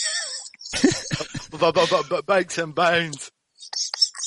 Hey, Larry and Mason, man. You see my best ball? Brilliant. Leon's gonna have a heart attack. I just felt that running. Can I just say something quick? Where's my wabbit? Go ahead, Harry. I still hate Joe Gallo, by the way. Good. So you're not going to call him Sir Joe? Fucking hell. He's Ring Magazine Trainer of the Year, Harry. Have some respect. Really? For a couple bum belts. who did any of his fighters really beat? No, Harry, man, we need a rant. We've missed a good rant for a good couple months. Got a rant with me, to be honest. You're letting the side down. No, but think about it. Oh, why am I even going in? Alright, fuck it. Liam Smith ain't beat no one. John, yeah, you know? And no one. Crawler. What happened to Crawler? Did Crawler even win then? I can't remember. Yeah, he won. He beat Perez, didn't he? He knocked him out. He beat Perez. Yeah. Alright. And Quigg, we know about Paper Quigg, so that's it, innit? That's his champions. Yep. Mm-hmm. Yeah. Okay. So you're saying he shouldn't be Ring Trainer of the Year? No, he shouldn't. It's funny, like... But to be honest, it's a shit year of boxing, so maybe we can give it to him the shittest year of boxing ever. For a shit-talking trainer. So yeah, maybe he did deserve it. Yeah, honestly, you could just consider the other people in the running for Trainer of the Year. Who are we going to even bring up? That's a good point. Who are the competitors? Whoever loses on Saturday, that trainer is automatically going to be considered shit by a lot of people. I don't know anything about Shane McGuigan. Is he any good? Does he train any guys outside of Frampton? Yeah, David. He's becoming the new Robert Garcia, to be honest. He's taken a lot of guys that's already with other guys. He's basically Glass Booth, and he's got Hay and Groves. Yeah, that's it, isn't it? They're his main three. He's like Skinny Jeans of trainers. The beard of trainers. I missed you. God, true. What, he's a hipster? God, I missed you, Harry. Fucking get back here. Fucking Coalition Unite. Mondays are just not the same without the Arigo boss. Going on a rant. Alright, let's get back on track. Chew, I know you can't make Fridays, so Lim, I'm not sure if you can make... Friday. What? It's on Friday. Yeah, we got the Kimo special. But Lim, I don't know if you can make it or not on Friday, so Chew, do you want to give us your thoughts on the Frampton Quigg fight? I might be able to make an hour of it, but I'll give my thoughts anyway. I can remember when we were first talking about this fight like a year ago, we were always like, Cal Frampton, why 90%, like a 90-10 fight, and then as soon as the fight comes up, it's like a 50-50 fight. I'm leaning towards Cal Frampton still, but fucking if Scott Quigg knocked him out, I wouldn't be surprised. Who are you rooting for, Chu? Yeah, I'm rooting for Scott Quigg actually. Why? I don't know, man. It's his attitude. Whose attitude? It's his attitude. Like he's an alpha male. Is he? That. Scott Quigg? Scott Quigg, yeah. He may be an alpha male on the short bus. But outside of that little short bus, I don't consider him I don't consider him an alpha male anywhere, especially not in the negotiations table. Since when are alpha males dumb as rocks?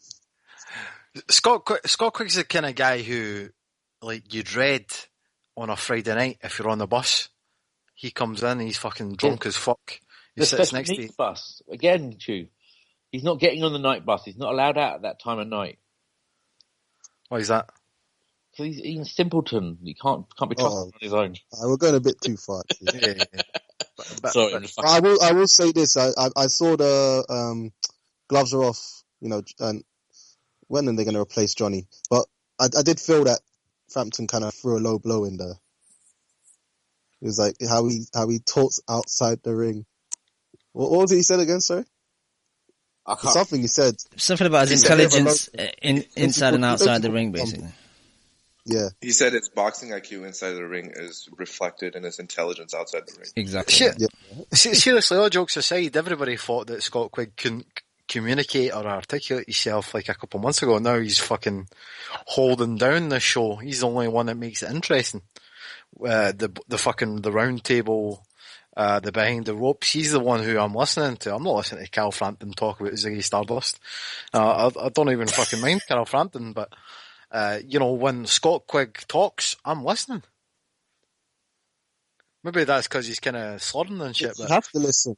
You have to concentrate. No, I think you got to be fair to him. He definitely came out on top in that the gloves are off thing. But I thought he had he had a lot of stuff scripted. Like he planned a lot of stuff he was going to say. If you get me. Yeah, he definitely got coached beforehand. But it's not. You got to do what you got to do, haven't you, to win that part of the fight? I guess. I don't really care about all that shit anyway, to be honest. And Johnny's biased as usual anyway, so. It's how he's saying it, man. He's just so intense. Like, you can tell he really wants to fucking win, where I don't see that with Frampton. Because it's about skills, it's about levels. Let's keep it real. Unless Quigg lands a big left hook or a crushing body shot that we all know he can do, he ain't winning. He's not winning by decision. He has to knock him out. Yeah, he does. You're right. He does have to knock him out. And guys, I'll be back 1 minute. I disagree. I think Quigg can win a decision. I think it's going to be a kind of... If it's a war, I think you're right. It'll be a kind of Margarito Cotto kind of thing, I think.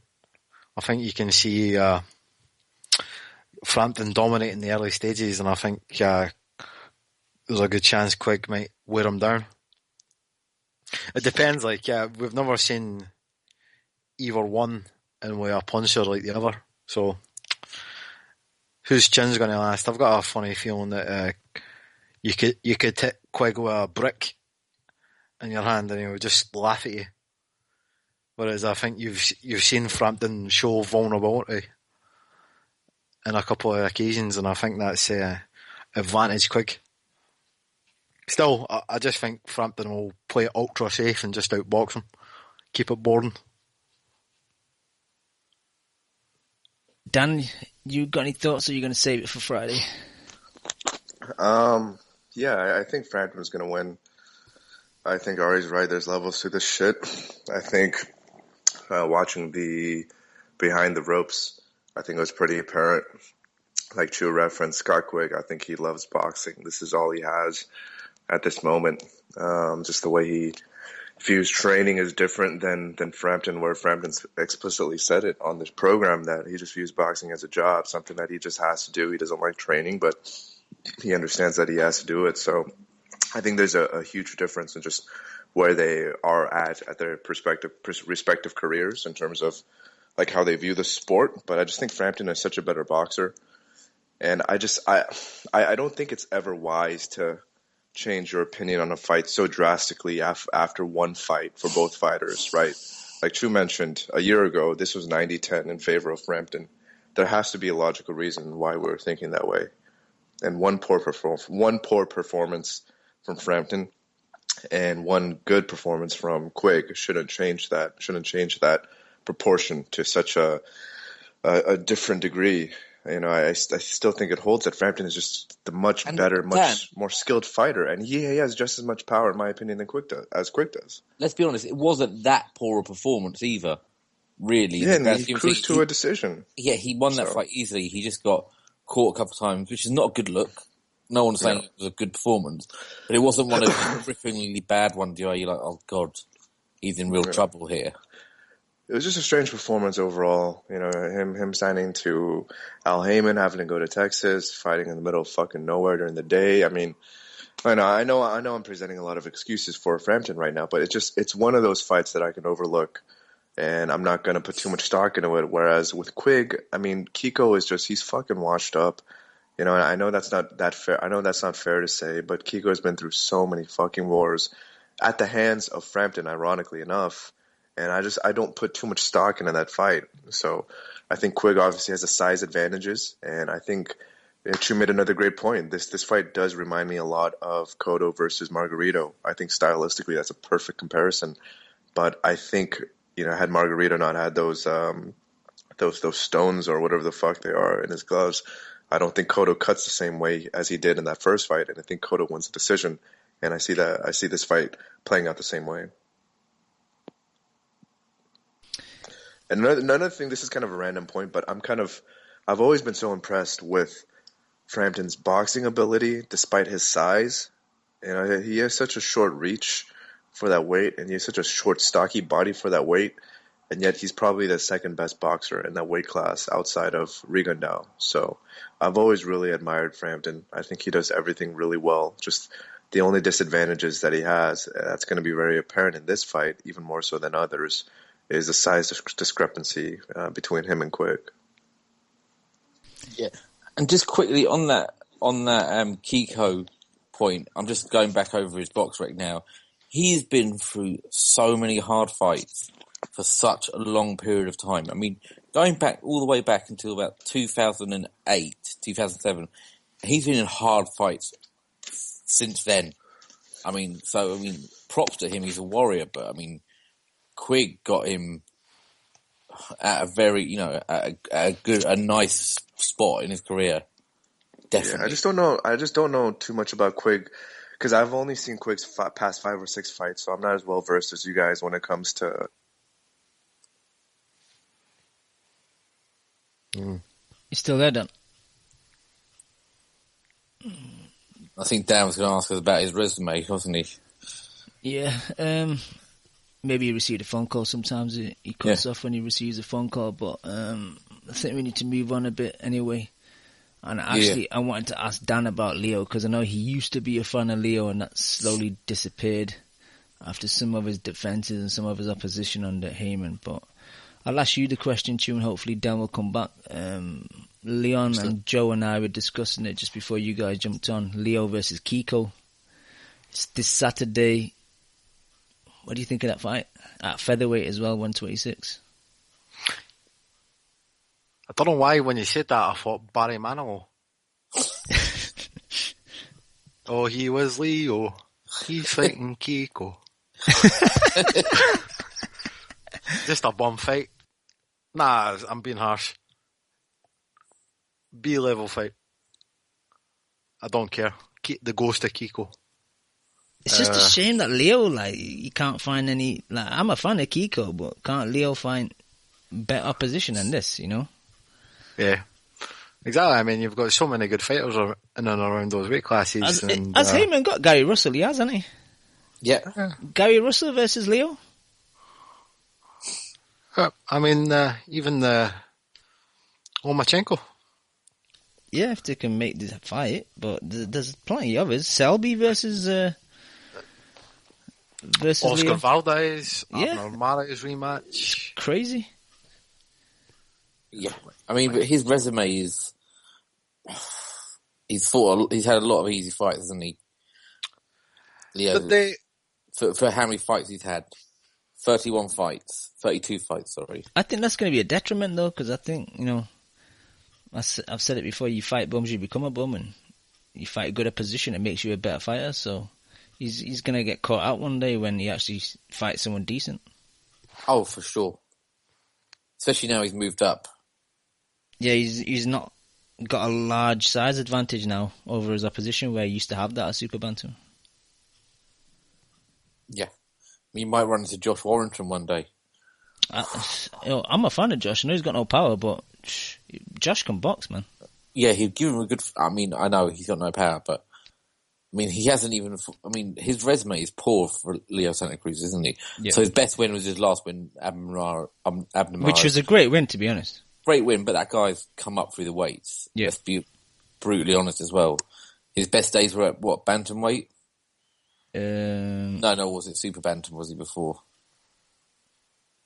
I can't remember. But anyway, that's his best win. Good win. But he seemed to have a large size advantage in that fight. I'd love to see him fight a Selby or someone else who's kind of as big as him. It's another good fight you could have, Selby. Yeah, that's what's frustrating, Heyman's got the guys, and I know slowly some of them are fighting each other, but like Leo, considering yourself, I don't know, is it super champ or diamond champ with WBC, and you're bringing up Kiko, who's a tiny super bantam anyway. He's really a bantam, and he's acquired like 3 wins after that loss against Quigg, but basically they were just easy fights back in Spain. They weren't really tests for him. And now you're fighting Kiko, who's lost twice to Frampton. One, he got stopped, and he got stopped by Quigg in the second round of their fight. So it's a bad look for Leo, man. Like, it's pretty bad, man. It's pretty bad. You're a champion and you're fighting this guy. Yeah, boxing's become like, you ever remember the shooting up game where you had the gun, timeout? You remember that? Arcade game? Yeah, the sniper one. Is it timeout? Time son. Anyway, it's like you had to finish the level before improve your best time. That's what beating Kiko is. It's will you beat fucking Scott Quigg's time 1 round? Will you get him out of there in a minute? It's like that's all Kiko Martinez is. If you're gonna if that's gonna be a performance or a fight that improves your legacy, you've got to get him out of there before Scott Quigg, before Cal Frampton. Otherwise, if you struggle with him, what's the point? Exactly. It's a bad look. So he's got to get his best lap in, his best time,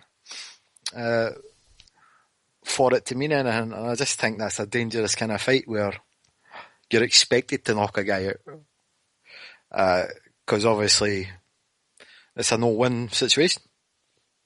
Yeah, but I was saying to Leon earlier that I think he'll actually struggle with Kiko a bit.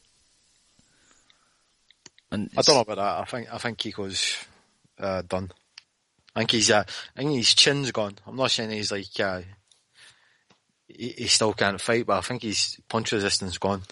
That's fair, but I don't really see Leo as a big puncher, and I think if Kiko's always had really good head movement, and if he can just get on Leo's chest, I think he'll be able to. I don't think he'll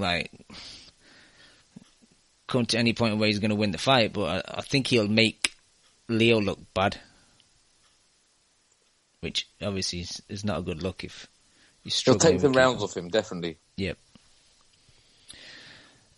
We kind of talked about the Seiya Ruiz fight before. Leon, do you want to go back to it, or should we just move on? No, unless Choose wants to talk about it, I'm good. You know, I'm a man of the people. The chat room is talking about this Chris Eubank sparring video. I don't know what they're talking about. I've not seen it, to be honest. But apparently, according to nothing for something in the chat, that he was beating up some amateur in the gym. You guys seen it? No, I don't have.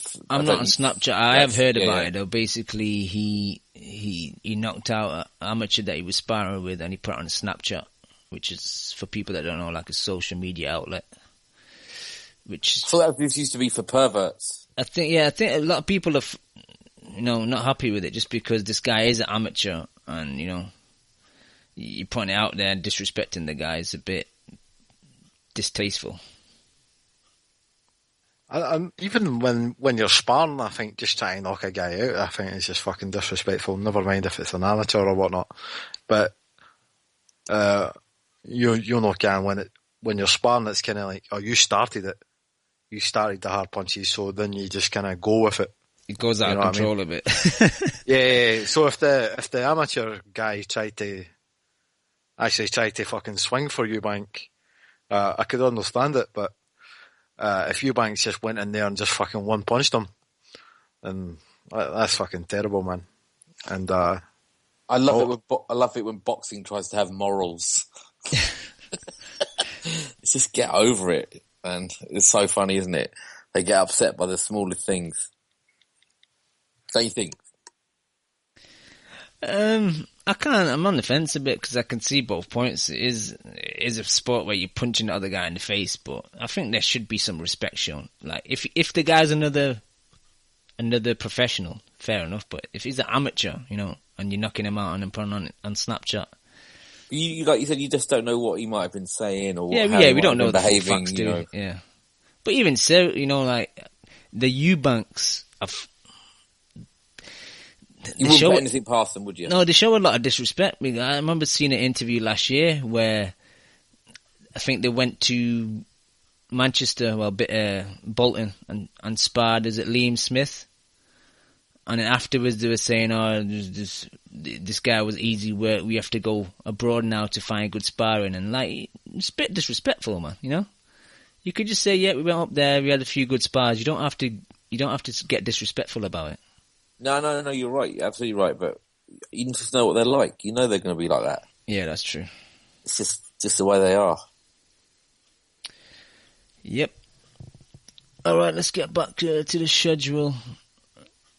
We talked about the undercard of the Quigg fight. We didn't really talk about Ola versus Marco Huck, but Leon and Chu, I'm not really bothered about this fight. I know it sounds a bit disrespectful, but Ola come off that good win in Russia on that wicked card we had last year, but I don't really want to see him fight Hook for the fourth time.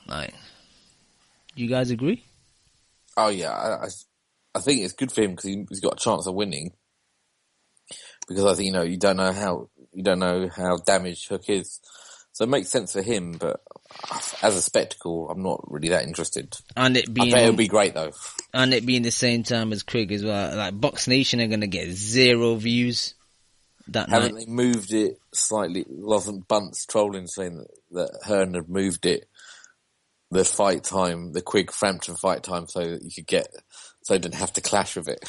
Yeah, I read the ring walks for Frampton Quigg are going to be about 10:45, so I think they'll try and push that fight a bit earlier. But I think the reason why the ring walk is so late is because Showtime broadcast is on Showtime Extreme, and that broadcast starts at 5:30 Eastern, so they'll probably talk about the fight for 10 minutes, 15 minutes, go straight to the ring walks, and then later on in the night they've got the full Showtime channel and that's showing the Leo fight. So Showtime Extreme, is that online or is it just like another? I think it's another channel of Showtime that you can like have an on your ITV2 cable or box. something. Yeah, exactly. Yeah. So yeah, are people hyped for it in the States? I guess. I know some of the TMT twins and all that lot. They're into the fight, but yeah, I see B putting tweets out saying they're doing a Frampton Quigg show and stuff like that. So I think this fight is actually getting a lot of hype across the water. Well, it should do because it's a proper fight, isn't it? Yeah. Whatever we think about the belt or the pay-per-view, it's still a great fight. Not many 50-50 fights in boxing nowadays, so even if it's like in fucking Thailand or fucking China or something, you're going to pay attention. But this fight, for that weight class, it reminds me of Marco Antonio Barrera, Eric Morales. Just a great fucking 50-50 smaller weight class fight. I'm fucking dead excited, honestly. Yeah, I can't fucking wait, man. I can't wait. But yeah, let's move on. Talked about Ola, Crawford and Lundy. This is a fight that's gone under the radar as well for two reasons. One, it's on the same night as Quigg Frampton. Two, I think it's a bit of a shit fight, and I became a big fan of Crawford, but I don't know what what they're doing with him, man. After that Gomboa fight, Beltran, Delorme, Derry Jean, and now Lundy, it's like Bob Arum, man. Does he not want this guy to succeed? Yeah, I just don't think he can get in the fight. I don't think he wants to pay the money. I know, like, with the Heyman issue now, with all the boxers getting paid, everyone's looking for a big check, but then if you want the big fights, you have to pay a bit extra. I personally think the plan was to get the Pacquiao fight and hand over the torch, but Pacquiao didn't want to play ball, and like it seems like Arum and Crawford is kind of stuck in a bit of a no man's land. And Lundy's one of those weird fighters where it's I just don't see how it's not going to make Crawford look good, because he can be quite elusive, Lundy. He can be awkward to fight, definitely. Yeah. He can be really awkward to fight. It's not like even the things where he lost to Postal, when he got knocked out by John Molina, he was beating him in every round. None of his fights have been like he's been completely wiped out, apart from that Molina fight, and that was in the second to last round. So I just can't see Crawford looking good on the back of his fight. Mm. It's a horrible fight for him, I think. For who, Crawford? Yeah. I disagree. I mean, you look at Lundy's record. He's lost against Delorme, split decision, close decision, but he still lost. Mauricio Herrera. Dodgy decision that was. Yeah, it was a cut, wasn't it? Really? He got robbed. Yeah, I think he was winning that fight. I remember that fight being close. He was winning that fight, Lundy, I think. But anyway. Was that was the one that got stopped and went to the fucking scorecard? Yeah. Man, I had Herrera winning that. Like, I can remember the spear. Oh, you still there, shoot? Everyone's dropping like flies, Leon. Has he muted himself? I don't know. Maybe his internet's gone. I mean, internet. But do you know what I mean? I'm just saying that Lundy's kind of like a hard luck story, isn't he?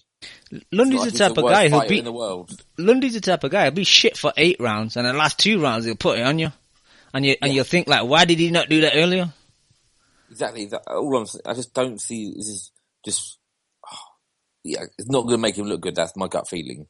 Yeah, I agree, and I just hope they put Crawford in some better fights soon, because his stardom's starting to get a bit affected, I think. And the problem is now, all those Golden Boy people are moving up, aren't they? The Argentinian Herrera's moving up. The Machine's moving up. So to get a decent fight, he might have to jump another weight. He may as well, to be honest. He's not going to get Broner, is he? Nah, unlikely. But he's been at that weight for a few fights, so he might as well step up. Yeah, Postal's the only fight for him, like the Compass says. That's the only fight for him. Yeah. Is he trying to make contact? Hello? Yeah, Hello. We can hear you now, Chu. Yeah, sorry, did you catch all my rant there? No, we missed it all. Fucking hell, man. I say it again. Yeah, Hank Lundy's going to get knocked out. That's a bite-sized chunk of it. Is that the sum up of it all? Oh man, I went on honestly, I went off on one night. Nah, not really. I think Hank Lundy's going to get knocked out. After this, though, do you think? Come on, you need to put Crawford into some better fights. Yeah, but I mean, how do you do it? It's You're cutting out again, Chu. I don't know. You're going back in and out. I don't know if you've got issues with your internet. Put lipstick on a pig. But what do you think about the What are you guys Crawford talking Lundy about? fight, Dan? Oh, fucking dog shit. Exactly. Like, what the fuck is that? And the thing is, you still are, and you were a big fan of Crawford. But do you agree with me what I said earlier about just his recent fights have just been terrible? Absolutely, and maybe this is just the more casual side of me coming out, but I just don't have the patience anymore to really stand up for guys who just consistently fight dog shit fights. You know, like I've lost a lot of my support in Canelo. It's really been waning after his announcement to fight Amir Khan, and at least Amir Khan is a big name, right? Like Crawford isn't doing jack shit, so it's really hard for me to keep up that level of enthusiasm that I had for him when he's not fighting anybody. And I know it's not Crawford's fault. I'm sure it's Top Rank's fault and his manager, Cameron Duncan, who's actually probably has more body fat than Dan Raphael. But he's probably too fat that he can't even, open up emails and shit to properly negotiate a fight. But yeah, it's disappointing. I think, and I hate to say this, but I think Top Rank might be the worst promotional company out there right now in terms of the way that they recycle their fights. It's fucking awful. I can't state it. And then now they're talking about Postol versus fucking Ricky Burns. I know Postol isn't a Top Rank fighter, but I couldn't believe what I read. You don't like that fight? No, definitely not. I told Chu this earlier. I think I saw Ricky Burns collecting his welfare alongside 50 Cent this morning, so I don't know what he's doing. Trying to get a fight with fucking the 140 champ of the weight division. Like, come on, man. But yeah, it's terrible. Who do you fight previously, Cam? He fought Derry Jean. Oh, dog shit. And then before that was his move up to 40 against that Puerto Rican guy, right? Yeah. Delorme. God, fuck off, man. And then before that, who was it before that? Ricky Beltran, right? Yeah. And to me, Beltran, I love Rick. I know Beltran. He trains at the wild card, but God, that guy's a definition of a gatekeeper. Like, he's 1A gatekeeper, and Gabe Rosado is 1B. I mean, that guy hasn't done shit in his career. So it sucks, man. Ever since the Gamboa fight, he hasn't done anything. In regards to Ricky Burns, you bring up the god's name. How dare you? You wash your mouth out when you speak the god's name. Hey, Chu, you know what's so funny? Hey, let me that? just tell you something. This morning, I swear, I had a thought this morning. You remember one of the earliest shows that we did was the eye test when we were talking about Mikey Garcia versus Crawford? Yeah. I was literally thinking about it this morning, and I just chuckled. And my colleague was like, "Why are you laughing?" I said, "Don't worry about it." Depends what kind of laugh it was. Was it like a kind of... Imagine no, it was just a random that. chuckle. No, it was one of those chuckles, like one of those nostalgic chuckles where you kind of laugh and then you look up in the sky. Yeah, and you're just thinking about better days. Yeah, rub your belly and just think, oh, the good old days. Imagine that was the kind of thought that I had. Imagine you tried to explain it to your colleague how painful that 5-10 minutes conversation would have been. So yeah, there's 2 boxers and yeah, it's not funny. Well, as long as it wasn't like a Dick Dastardly laugh, like a fucking big fucking evil thing. Nah, but shit, that's crazy. Yeah. The thing with Ricky Burns is everybody shits on him. I see it on the internet. A couple of guys I follow, they kind of, they've even changed their like Twitter handles to like Ricky Burns TBE. Like Bill Bones in the chat has done, like, they're just taking the piss. I don't think they're being serious. There's a lot of very avid Burns fans out there. Very aggressive they are as well with it.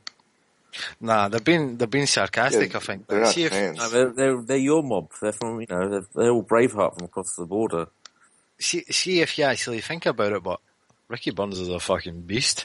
Who else is better against Crawford recently? I mean, fucking Crawford schools guys like Beltran and fucking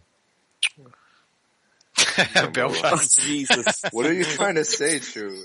Ricky Burns got schooled too, though. Yeah, but Ricky Burns he lost every round. He did lose every round, for fuck's sake, man. Nah, but sorry, Chu. Yeah, look at fucking Burns' record. Honestly, man. Look. Why are you steering away from the initial point, Chu? You beat Beltran. You're talking about Crawford. Crawford's performance against Burns. Let's stick to that. Any chance I can get to talk about my boy. My boy? My boy. The original. He's got balls. Ricky. He's got balls, I'll give you that. He fucking has Vuetos.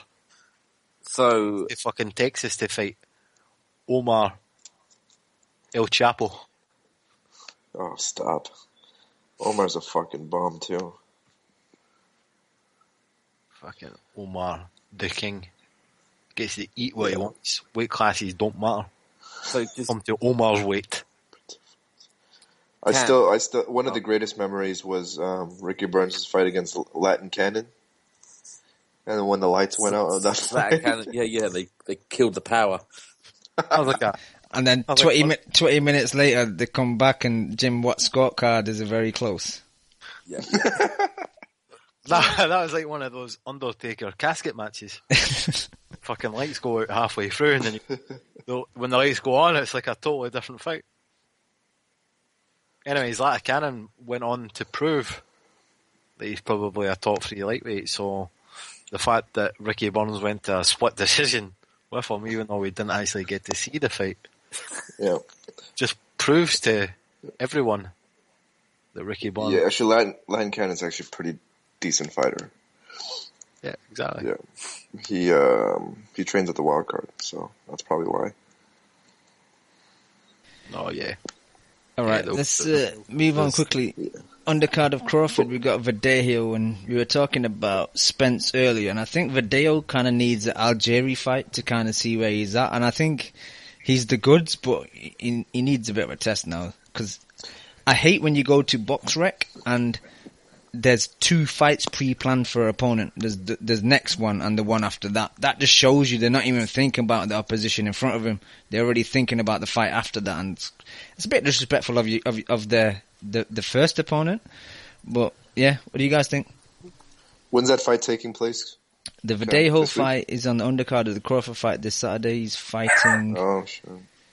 He's fighting. Let me find his name. It's actually in the Prediction League as well. He's fighting William Silva for the WBO Latino lightweight title. And there's one thing, the new trend is, there's one thing I don't trust, and that's an undefeated Brazilian fighter.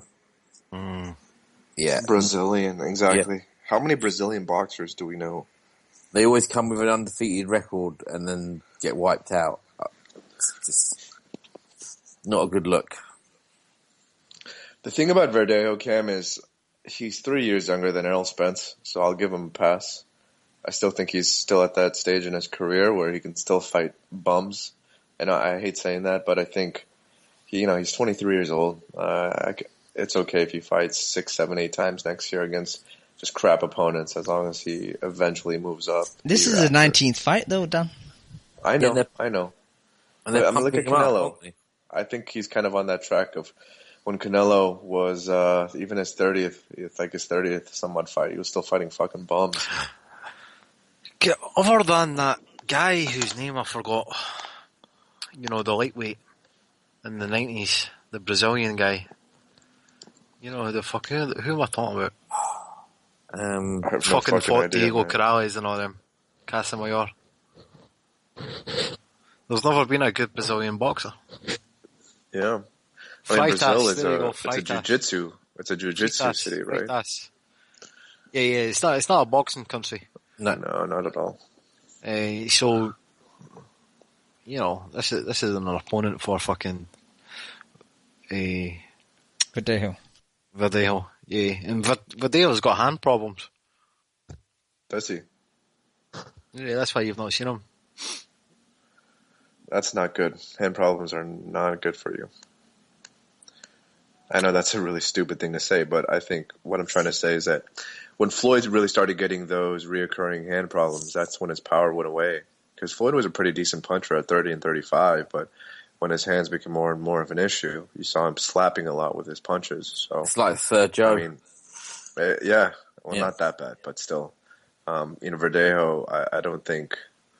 I mean, Verdejo, he looks good. Like, he looks so fucking good when he practices and when he fights, but... I for some reason, he strikes me as a chinny fighter. And maybe that's just me being biased against the Puerto Rican fighters, but when I see his build, I just don't see a very durable fighter. I don't know. No, I agree. Have we seen him get tested yet? Nope. Like by punch. Like Not really. or anything. The thing is that lightweight, and there's a lot of decent lightweights out there, so I'm looking forward to him fighting someone decent and kind of seeing what level he's at. Yeah, we're talking about that fight against Saul Neno Rodriguez. He's the guy who's trained by Robert Garcia's dad, and he's a beast. That kid can crack, but he doesn't have the best boxing skills, but he's got a vicious left hook. So I think that's a fight. They were talking up. They were trying to talk up Luke Campbell versus him, weren't they? About a year ago, but that bubble's burst. Yeah, Luke's still my boy, but they were jumping the gun a bit. They were jumping the gun a bit. Yeah.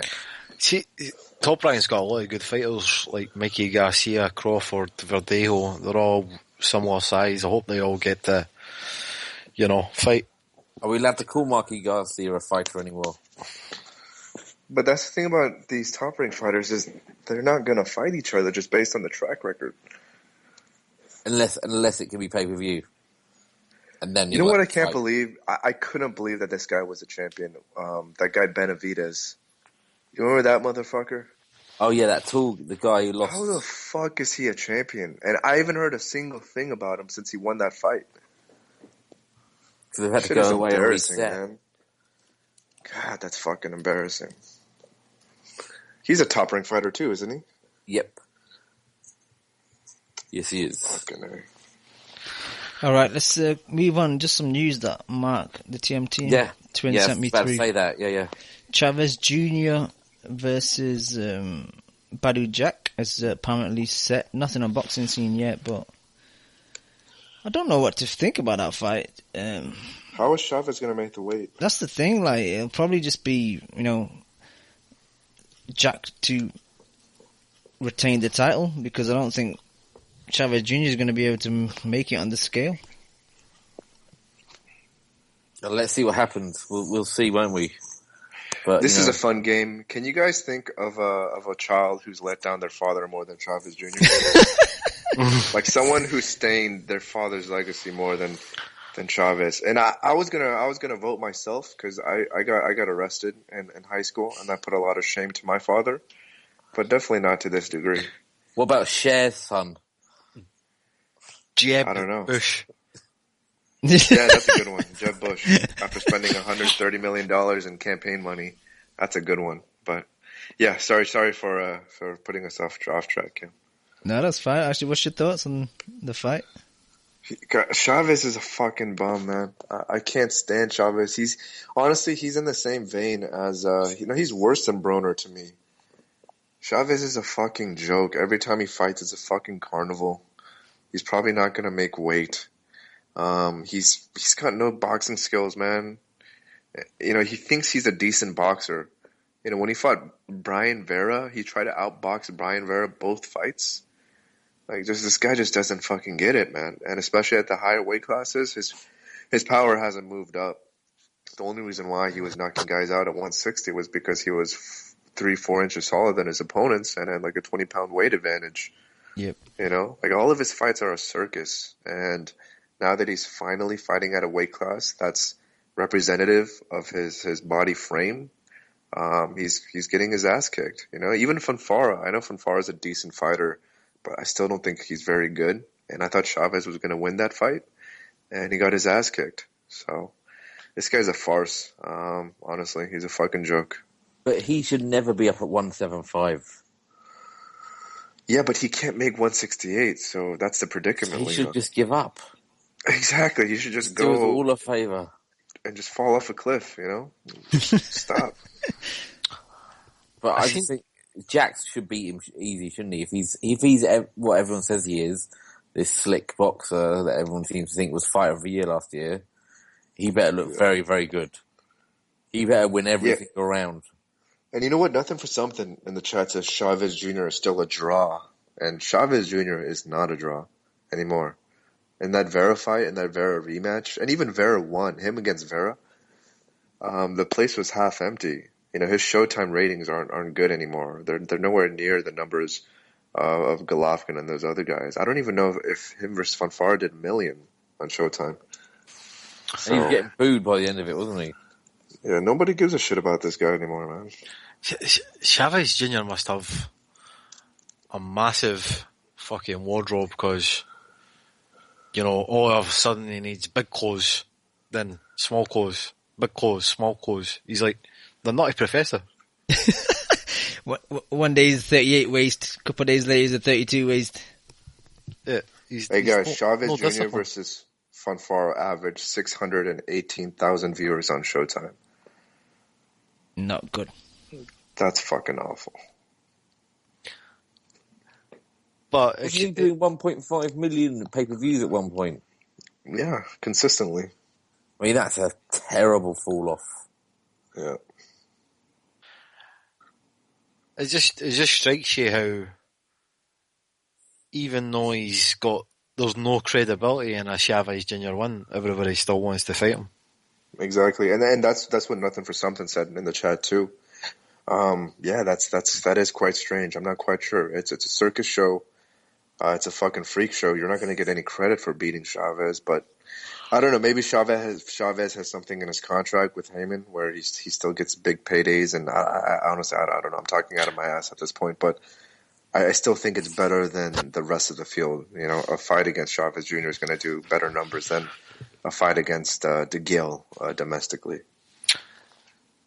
What has Chavez Jr. done to deserve a shot at the title? Nothing. But come on, we all know that titles are diluted at this point, so they don't mean anything, right? Yep. I'm picking Chavez Jr. by the way.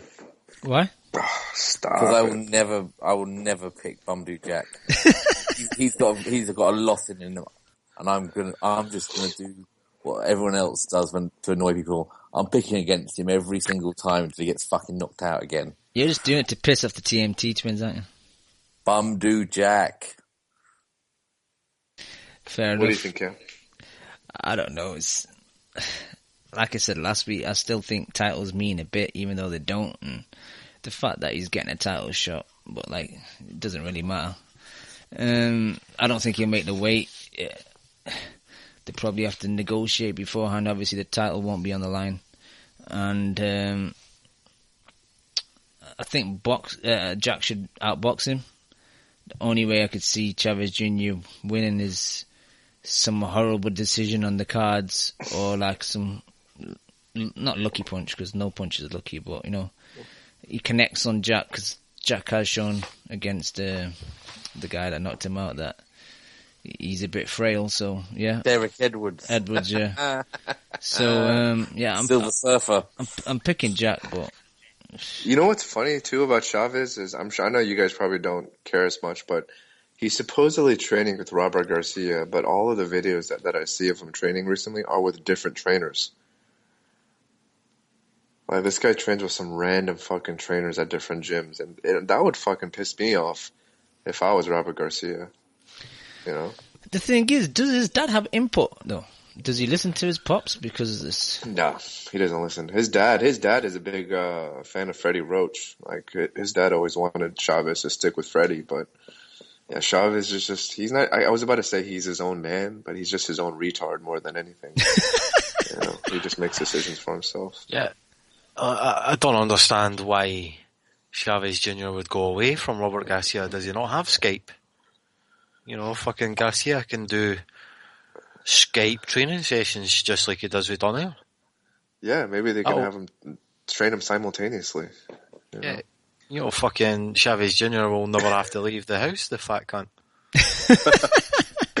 Hey, that's actually a good point, because you remember when he was training for Martinez, true? In the 24/7s, he was training in his living room. Yeah. And he's, with the fucking, the Cheerios and the pink underwear. High as a motherfucker. That was a great 24/7, man. That was awesome. They were the days of 24/7. Yeah. So, Cam, there's Mark saying that fight might be at 172. So the title can't be on the line then, can it? No. I don't know what Jack's doing that for, if that's true. Must be getting a big So payday. is that how the titles work, Cam? So anything above the actual limit, it can't be on the line? As far as I know, it can be below to a certain extent, but above it can't. I see. Okay. I don't know. I mean, that must be a voluntary, right? So you don't have to defend the belt. I hope. Yeah. And Chavez Jr. looks like a fat fuck in his training videos right now too. So I can't imagine him getting down to 168. I hope whatever happens with this fight, at least if Jack comes through it, he fights DeGale this summer, because I think that's a decent fight. But it'll probably be late summer, because obviously I don't know when this fight is planned, but DeGale's got a fight coming up as well. So hopefully that fight happens, because as Leon constantly says, 168 is a wasteland, so need some good fights. That's not confirmed, that 172, that's just a rumour, Mark saying. Yeah, no worries. So, let's just see what happens. But I don't see why Jack should have to do that, you know. He shouldn't, but he maybe he's just getting a big check and he's thinking, well, fuck it, I'm getting paid, so... I thought if you're with Heyman, you always get paid. So it doesn't matter. Yeah, but maybe he's getting double paid. But Chavez is a Heyman fighter too, right? Yeah. So a lot of rumours that Heyman's in financial trouble. Wouldn't surprise me, to be honest. Yep. He's bled money for a year. But boys, let's get some final thoughts and wrap it up. Leon, any final thoughts for me, bro? Just, I can't wait for the weekend. I'm glad I'm doing it. I'm glad I'm coming up. Very excited. I'm hoping for a bloody, bloody war. Nice. Dan, any final thoughts? Yeah, I'm also excited for the fight this Saturday. I just hope Frampton doesn't inflict too much brain damage on Scott Quigg, because, you know, Lord knows he can't afford that. So,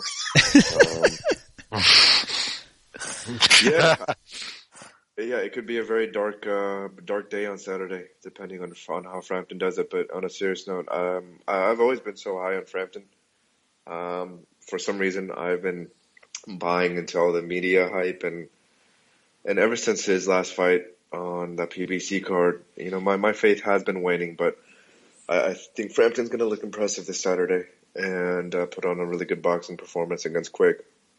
Quickly, Dan, is it something you're going to watch live? Or? Yeah, absolutely. Absolutely. I'm really excited for this fight, so I'll definitely be watching it live. But for some reason, I actually see Frampton getting dropped early, but I think he's going to recover and pull it off. Excellent. Thank you, Dan. Chew, any final thoughts, bro? Yep, I'm really, really excited by the fight of the weekend. I can't actually fucking wait, by the way. It's going to be a really fucking good one. I thought it was quite interesting that towards the end of their face-off thing, they were basically just talking about gym rumours. And I thought it was quite interesting. Carl Frampton said that Kid Galahad fucking schooled Scott Quigg. First I heard. No, I've heard that a while ago, to be honest. Did you? Yeah, that's why kind of Galahad was calling Quigg out quite a lot to get the fight, because he knew that he's kind of schooled him previously in sparring. Who was it they were talking about? The Scottish dude. Carl Frampton was in Scotland and he got knocked down by somebody. Who was that? I don't know. I think that was really in his early days when he was just turning pro. That's what he's saying anyway. So fucking hell, we're going all the way back to there, man. That's fucking shocking. Yeah, they were just going a bit too far back. Just fucking talking shit. Anyway, I've got, for the record, I've got Frampton by decision. Alright, thank you, Chew. I want to thank you guys that jumped on the show today. I want to thank all the people in the chat and all the people that download the show week in, week out. We're back on Friday for the Kimo special. Peace.